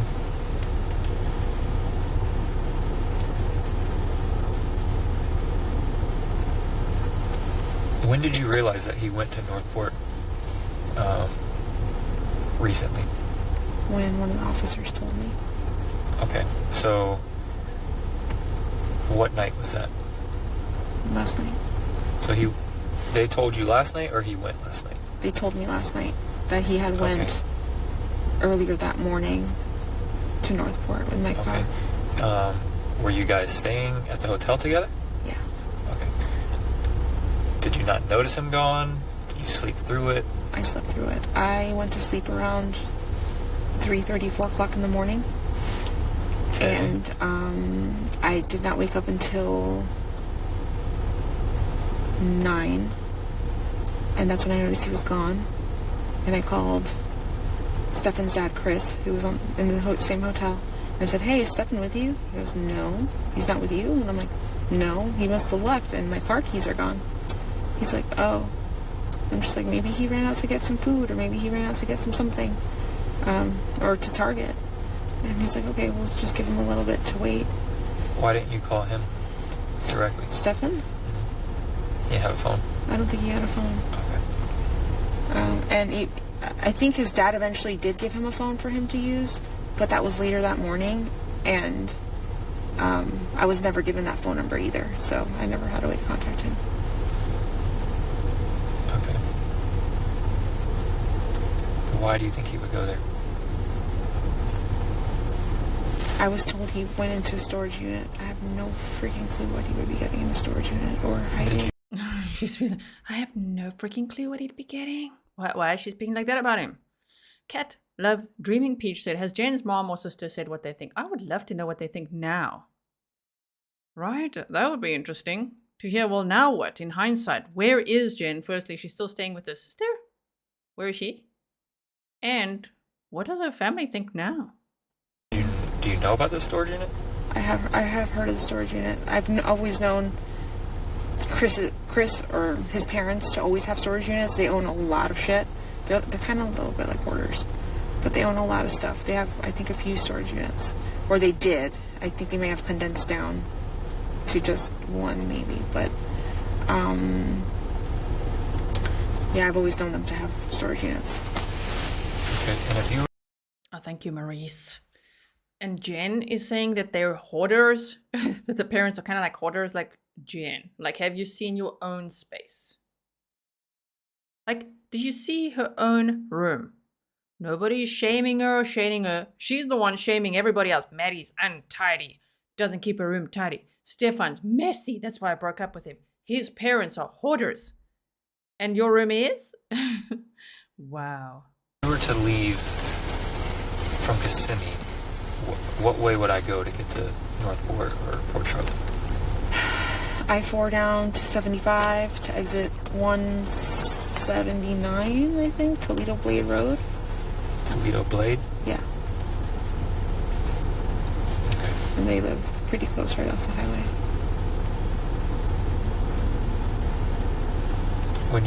Did you see him when he got back eventually? Yes. Did you ask him? Yeah, where the fuck he was. I'm like, an officer's coming right now to interview us. Where the fuck have you been? This would have looked terrible if you weren't there. And he's like, oh, I'm so sorry. I went out to go get some food and I found a Wawa and then I got turned around and I got lost and then I made it my way back here. And we're like, oh, okay. Not fucking thinking anything other than just believing him. I feel like so stupid because I don't know how long he's probably been lying to me about the stupidest shit for the longest time. Like, So he said he went out to get food. Yeah. And he came back with a... Like, now she's saying, he's been lying about the stupidest shit for the longest time. But I thought earlier you said, no, you thought he was such a good guy. Like, he didn't, like he wasn't lying to her.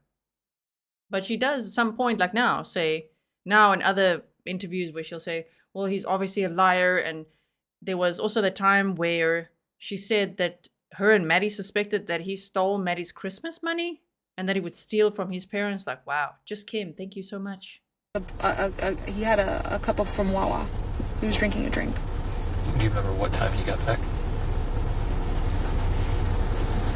Like 11:15 a.m. Okay, so you were up around 9ish, you just told me? Yeah. So from the time you were up by the time you got back, roughly 2 hours. Yeah. Okay, and he came back with a Wawa cup. Yeah. That was it? Yeah. And so during that time frame, he told you he's been lost, got turned around, essentially. Yeah. He had no way. For 2 hours. He didn't have a phone. He didn't know how to get back to the hotel room. That's obviously bullshit. Did you tell him that? No, but no, I'm speaking as from what I know right now. That's obviously bullshit. From what I was told by one of you guys, or from what I kind of calculated, he must have left the house in order for him to make this round trip to Northport and make it back by 11. He must have left 5 to 6 hours ago. So I'm just like, that makes it like 4 o'clock. 4 o'clock, 5 o'clock, I don't know, something like that. I'm just like, so he waited for me to fall asleep and then he left. And you said you went to... Or did he put something in your drink? Or, did he knock her out? Or did she knock herself out? Because she sure does like those deep sleeps. bed around what time? 3:30, 4 o'clock. 100%. He waited for me to fall asleep and he fucking left. Okay, I get that part. Are you 100% that you went to sleep around that time? Oh, that's what you're asking me. I thought you were confirming me like 100% that's what he's doing.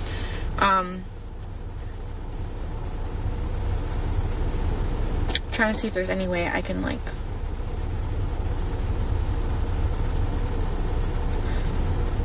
I saw the clock saying 3:30 when I got up to go to the bathroom. I was in the bathroom for a little while and then I came back. And he was there. Usually she said that she sleeps the whole night, like the whole night through. Doesn't wake up at all. That's also an inconsistency throughout her interviews. Even about February the 26th, the 25th going to the 26th, the last night that Maddie was at the house. She says in some interviews she slept all the way through. In others she's like, oh yeah, I woke up and Stephan came to use the bathroom in the middle of the night. Right. Yeah, Coffee said, this is the most animated I've heard her. I think public opinion will be enough punishment for her for a while. That's true as well. Whether she ever gets arrested or not, my goodness, public opinion. We're all shaking our heads, right? He was there and he was asleep. So I went to bed around that time. I was in the bathroom for, I'm gonna say 10 to 15 minutes. I had terrible dinner and it just was not okay. But when I got out, he was awake, or he was asleep, I'm sorry.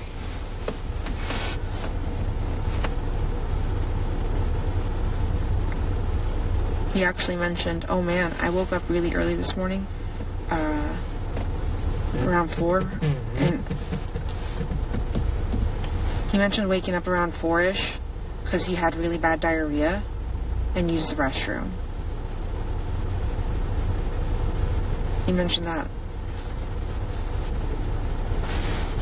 the following day. And just so I'm on the same thought process, what day were you guys in the hotel? What day were we in the hotel? Would that have been Tuesday night? Let me see.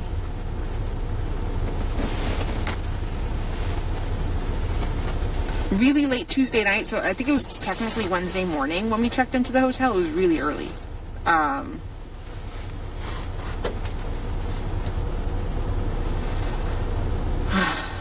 But yeah, Tuesday night, early Wednesday morning.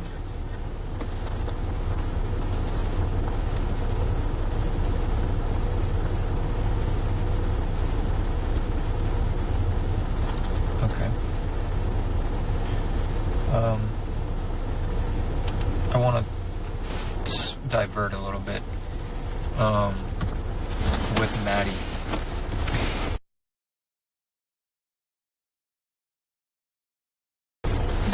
Never. Regina says she might unalive herself because this treatment of Maddie will never be forgotten by the public. Well, if that doesn't happen, that's not the point. The point is to learn lessons from these cases and accept some responsibility, right? Like process. Like, does she miss Maddie? There's so many lessons in these cases. Like, I hope this happens to less and less people. I want to say, I hope this never happens to anyone again. But unfortunately, as we know how the world goes, especially because we study so many crime cases, things are happening right now to children. Isn't that so sad? So raising this awareness and talking about it and being angry about this neglect and, just handing Maddie to Stephan, hopefully that somebody will see it and be like, whoa, maybe I shouldn't do that. You just never know. If people could take a different path in life and it could save children from horrible abuse, sexual abuse, and could save their life. Okay. Did she disclose to you about her... Has she had a period yet? Do you know? Yeah. Did she disclose to you about that? Yes. So do you know her regular Cycle?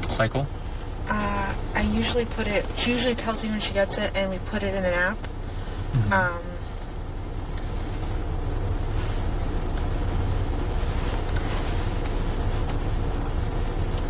I must have missed it this month, or she must have not told me this month when she got it, but I have it written down when she got it back in January. When should she have had it this month, roughly? The beginning of the month. She got it January 1st, so it should have been around the end of February. End of January, 1st of February? Yeah, exactly. Okay. And was she pretty consistent on telling you? Yeah, she would tell me when she would get her period, and then she'd actually also tell me every time she used the restroom, like, Mom, success, I pooped. And I'm like, cool, because Right. she's got GI issues.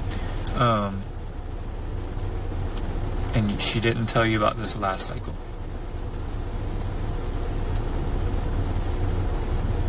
No. No. No. Do you find that odd? Yes. Now that you're bringing it up, yes. Would there be obvious signs when she's on her cycle? As far as like certain products she might use? Yeah, her pads. Mm-hmm.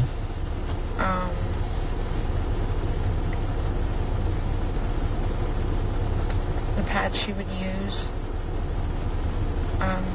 I would get her a box about every 2 cycles or so. Because one box would last her 2 cycles. She would typically complain of her breast hurting, having terrible cramps. But I didn't hear any of that this month. You didn't hear any of that? Okay.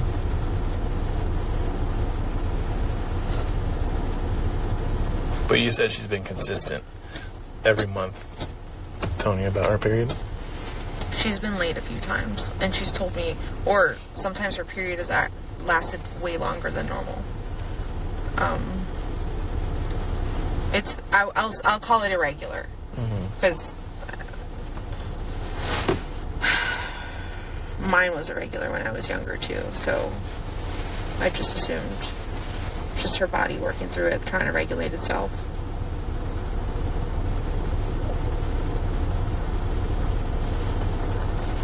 Do you find it odd that it would be a month late? Yeah. Yeah.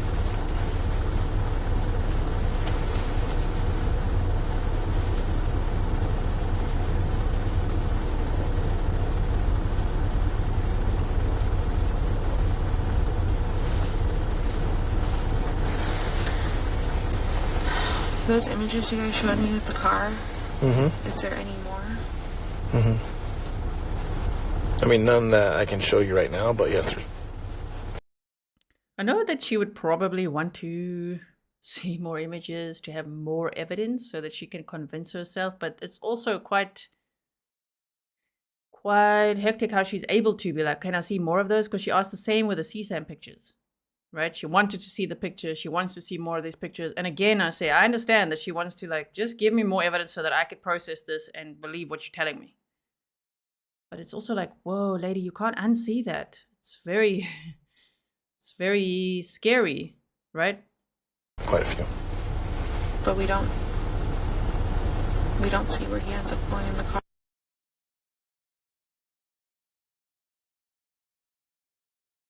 Where do you think he would go? I have no idea.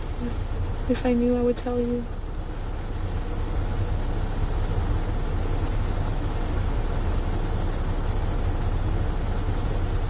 What general direction did you say he headed in?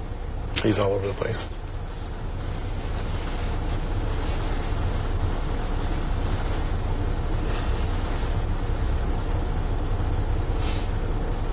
I don't want you to take this the wrong way, but this is just... We've been doing this job a very long time, as you can tell with all the gray in my beard. Your emotion when I told you you broke down like that. Do you remember that? Like instantly crying. But when you talk about her possibly missing, or God forbid, deceased, that emotion changed. What do you mean by changed? So when I told you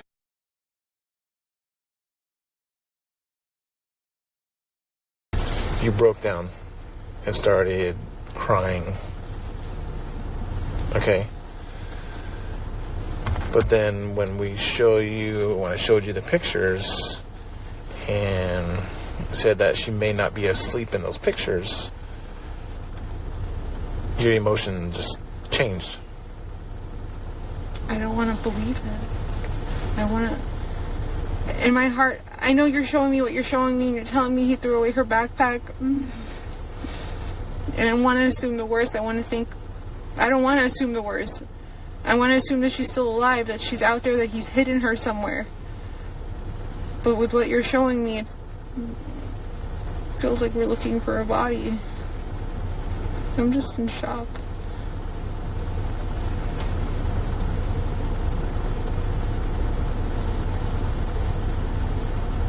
I don't want to believe that she's dead in those images you showed me. She doesn't look like she's sleeping. Who sleeps? When you sleep in a car, you sleep with your head on the door. Her head was over here, right? Mm-hmm.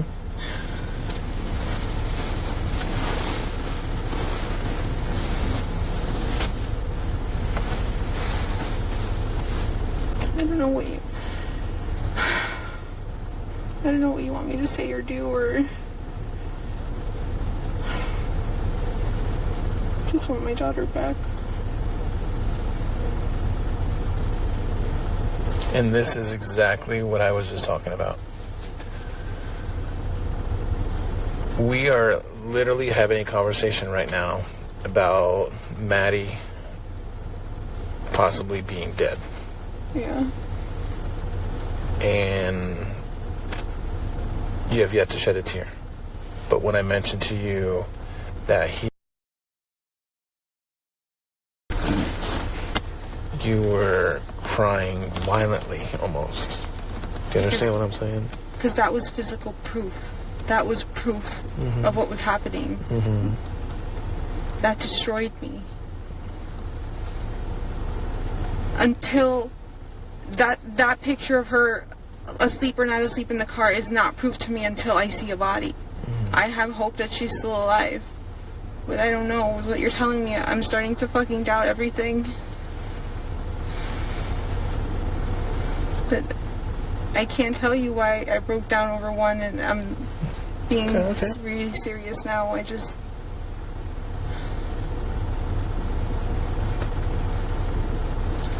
So here's what's going to happen.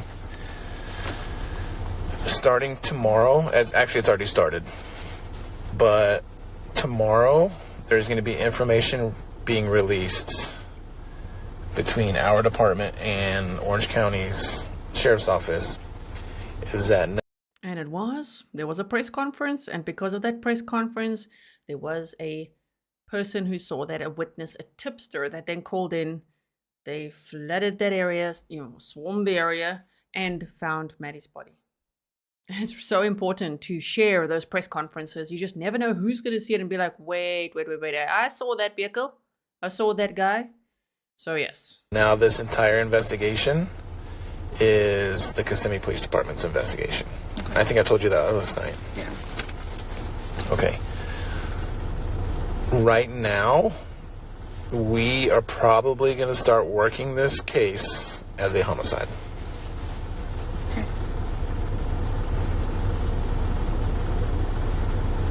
Because he's in jail right now. He waits a long time for a reaction. Right now, we're probably going to work this case as a homicide. Okay. What? A homicide. Hello. She's no reaction. Right now for Okay? He's in jail for that.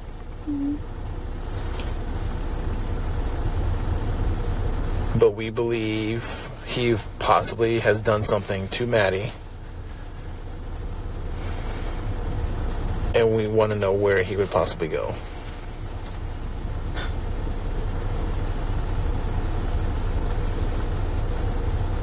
Now, this is going to be a very difficult situation. But do you have any knowledge of what he has done with her? I wish I could tell you, but I don't. I have no idea.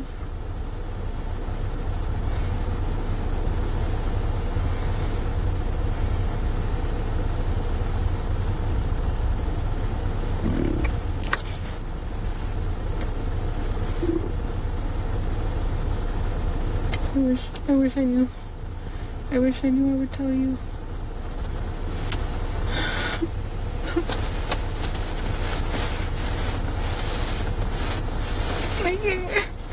Having it be switched to homicide makes it official for me.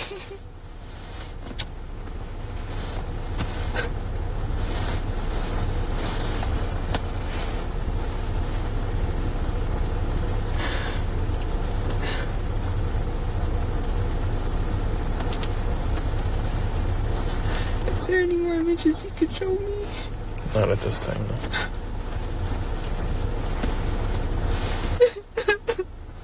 And he threw away her backpack. That was her backpack in that bag.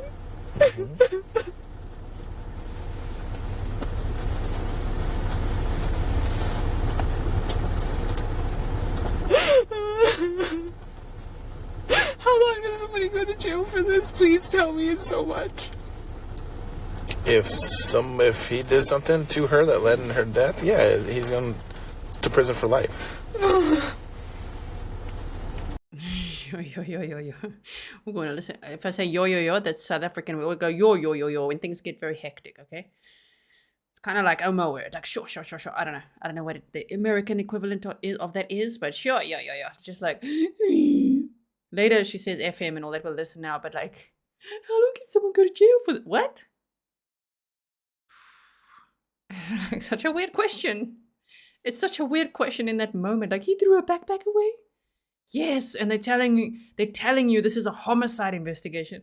How long will someone spend in jail for this? He's probably going to prison for life.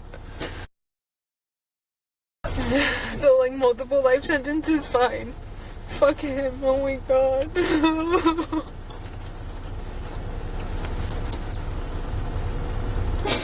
Or the death sentence. He's facing the death sentence.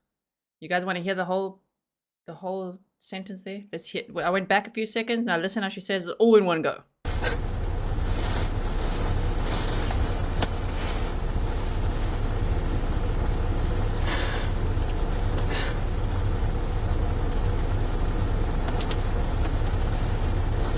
Is there any more images you could show me?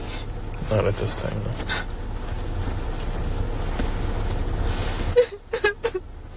And he threw away her backpack.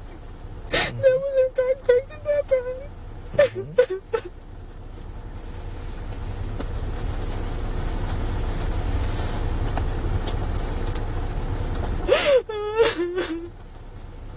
How long does somebody go to jail for this? Please tell me. It's so much. If he did something to her that led in her death, yeah, he's going to prison for life. He's probably going to prison for life. So, like, multiple life sentences, fine. Fuck him, oh my god.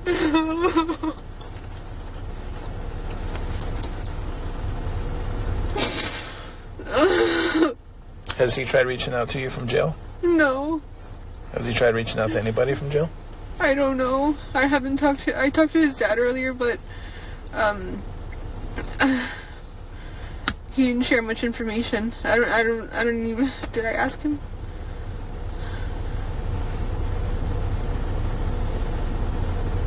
I can't recall if I asked him if he's reached out to him. It's also quite hectic to things. She's like, he threw her backpack away? Yeah. And clearly hid her body somewhere. Like, she said, do you have more pictures? What?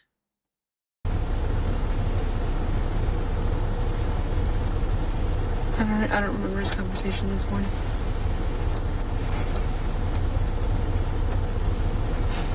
Sorry. Everything else? All right, we are going to check on the progress that they're making inside real quick. Did he tell you where she's at? No.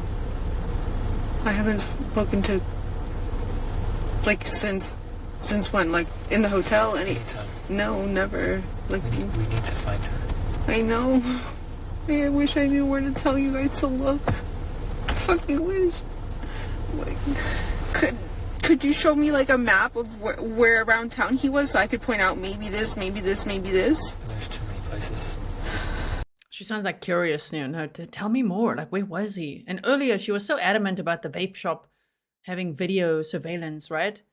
I wonder, like, initially back then in this interview that we listened to, she said it earlier, right? It's kind of like she thought that would be his alibi, but he was there. You have video, right? He was at the vape shop, right? Now she's like, wait, what do you know? Like, where all was he? This is how it's coming across. Anonymous said it feels like she's selfishly crying because she feels cheated on by him, not the reality of the horrific CSAM and murder by him. It does sound like that, right? And even though she's like, how long was someone spent in jail for? All of that. And then she's like, so like multiple life sentences, fine, F him. I think most mothers would want to kill him. Like, keep me away from him because I want to kill this guy for what he did to my daughter, right? But she's like, multiple life sentences? Fine. She might as well say, as long as he's comfortable. Don't worry, he is. He's getting lots of books from his mom.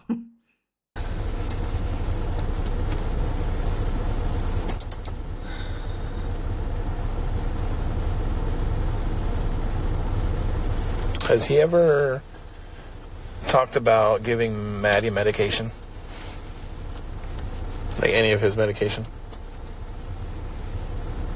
I don't think so, no. You don't think so, or? No. Okay. Have you ever given her any of your medication? She's got her own anxiety medication. Do you double check her medication? When we give it to her? Yeah. I make sure I grab the bottle or she grabs the bottle, but like somebody's got eyes on her, grabbing the pills and taking them. Like, it's a tag team situation. She's not allowed to take them alone. So we just make sure that. A tag team situation. Interesting. A Woody Allen situation. A tag team situation. Interesting phraseology. We take note. We gotta watch her. That I don't want her to accidentally grab the wrong bottle and accidentally take Adderall before bed, because that sounds like a terrible idea.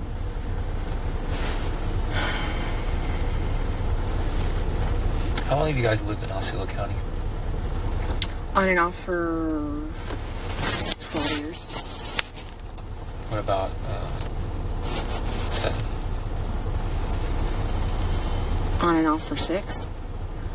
Okay. Would you say he's pretty familiar with Osceola County? Does he venture off?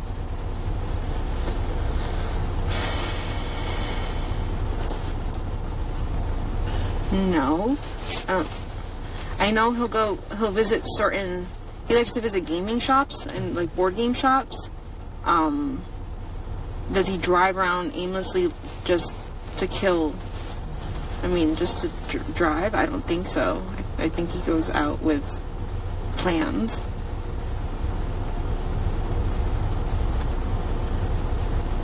Okay. Does he have close friends that live here? In Central Florida, no. No. Mm-mm.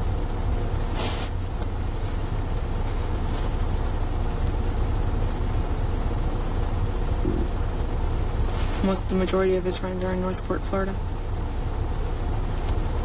Northport? Mm-hmm.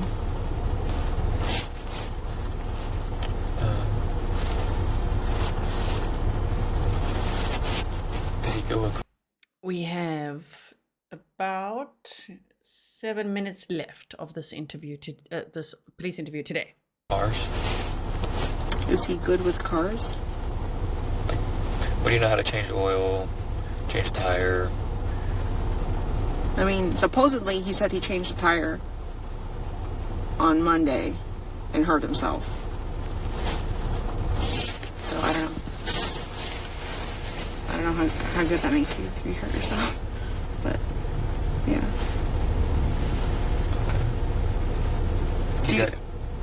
Question. Mm-hmm. The vehicle that you guys towed, that was his? Did it have a donut on the car? Mm-hmm. Oh, okay. Do you not know his car? No, I do know his car. I just don't remember if I ever actually saw the donut or not. I never came to inspect the car. I was wondering, was that part of the story true? Did he actually get a flat tire? Who is in St. Cloud? Only I know people in St. Cloud, and he doesn't know where they live. Does he know those same people?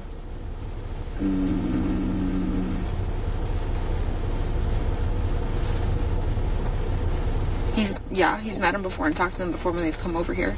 Okay. Where do they live in St. Cloud? Off of Old Canoe Creek Road.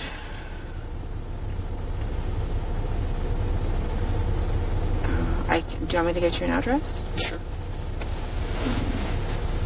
Has he ever went with you to go see him? No. Never. No. I've never even gone to her house like that to hang out. She always comes to my house. So they know each other. She lives in St. Cloud, but we've never gone to St. Cloud together with her to her house. And Thank you, Lakeside lawyer. how do you know her? She work with you? Yeah, she's an old coworker from 14, 15 years ago. From Disney? No, we used to work at a pizzeria. That was when I was a lot younger.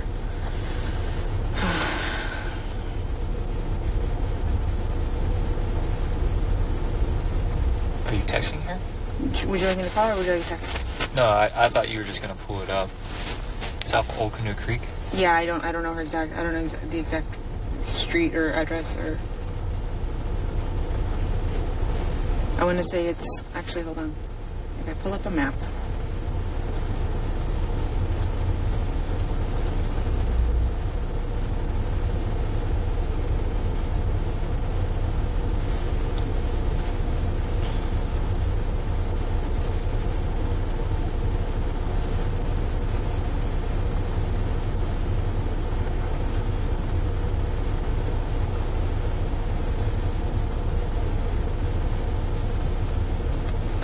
So she lives off of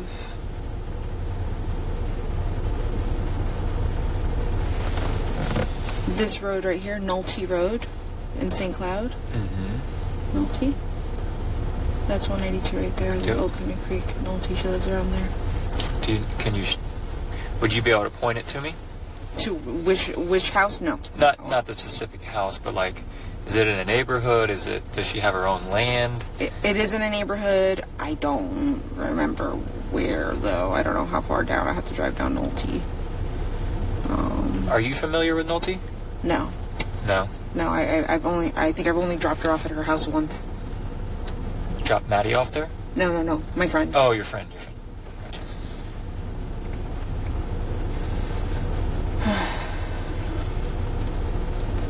Yeah, I'm You not want sure. to text for the address? Yeah, let me text. Yeah.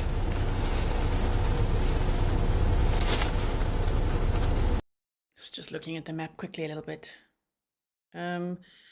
It's interesting that Stephan even went to that St. Cloud area. Like, a part of me still wonders if he would go as so far as to frame Jen. There's the one crock in the room. There's everything being thrown away right there in the dumpster at the complex. That's weird. And then going to the St. Cloud area, which he wasn't really familiar with, but Jen had friends out there. That's interesting.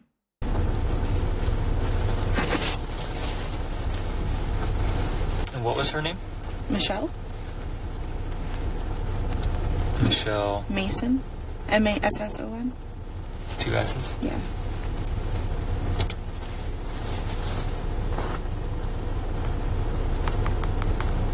The thing is, I don't think Stephan would know where she lives, but No, I'm not saying that he did, but I'm just trying to see who you would know in St. Cloud. Okay. That's all. Yeah, that's pretty much the only person. There might be somebody else that lives like closer to Harmony, but that's the only people I know.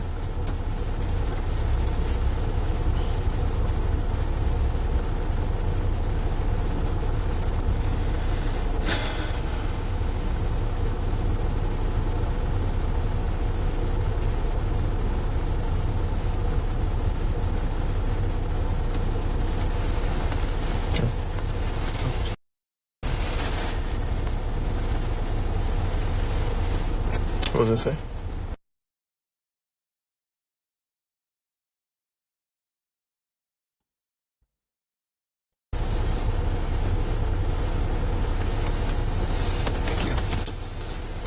What part of Nolte was it on? I'm not looking up.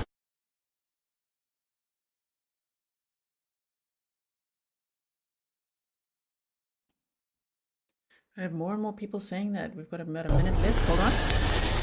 That is.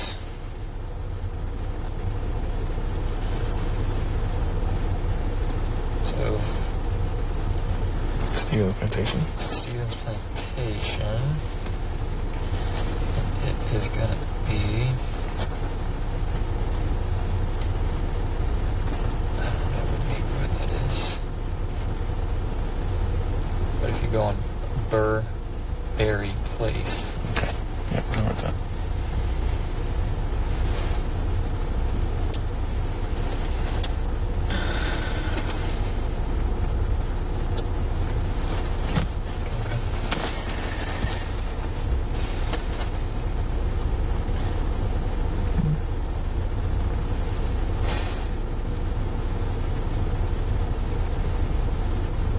Last few seconds. Alright, well, we're gonna check, see how they're going on inside. Like what we did last night, these...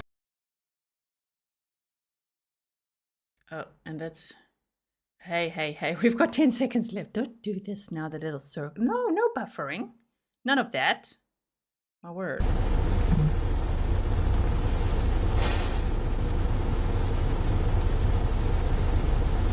Yeah, Jesse could have been on his way to Alligator Lake.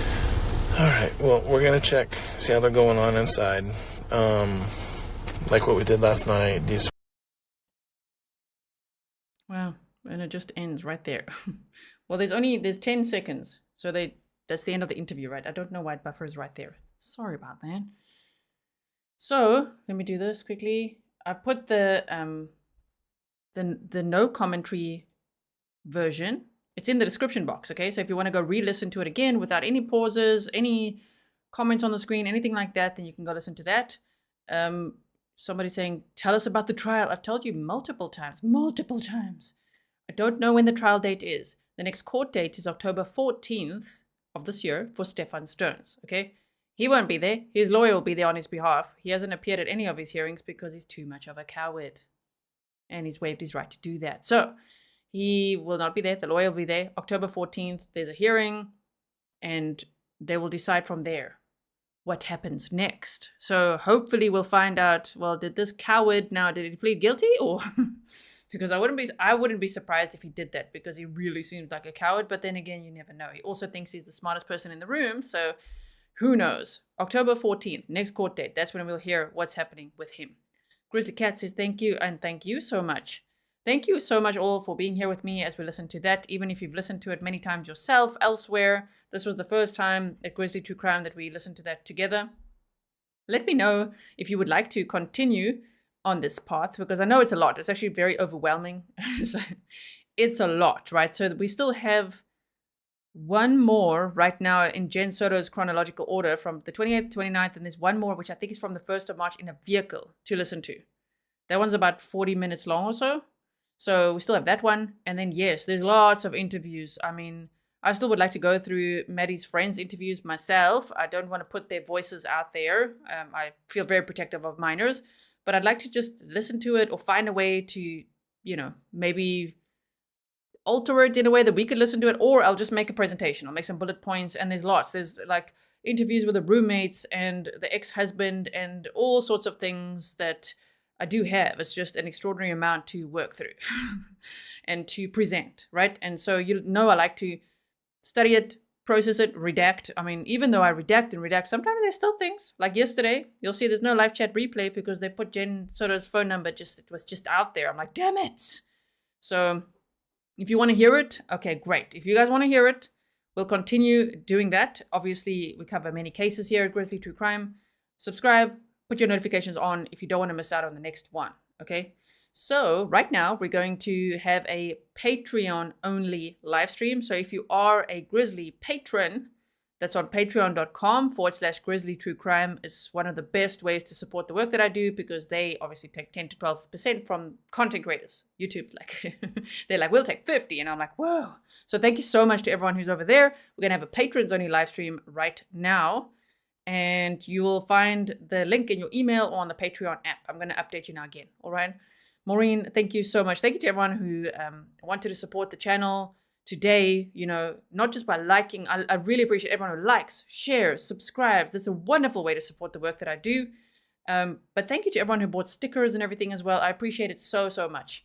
Everyone, I will see you very soon. Okay. We'll keep going layer by layer. I want to make sure I don't want to just put people's interviews out there. I feel protective of them too because they collateral damage. You know what I mean?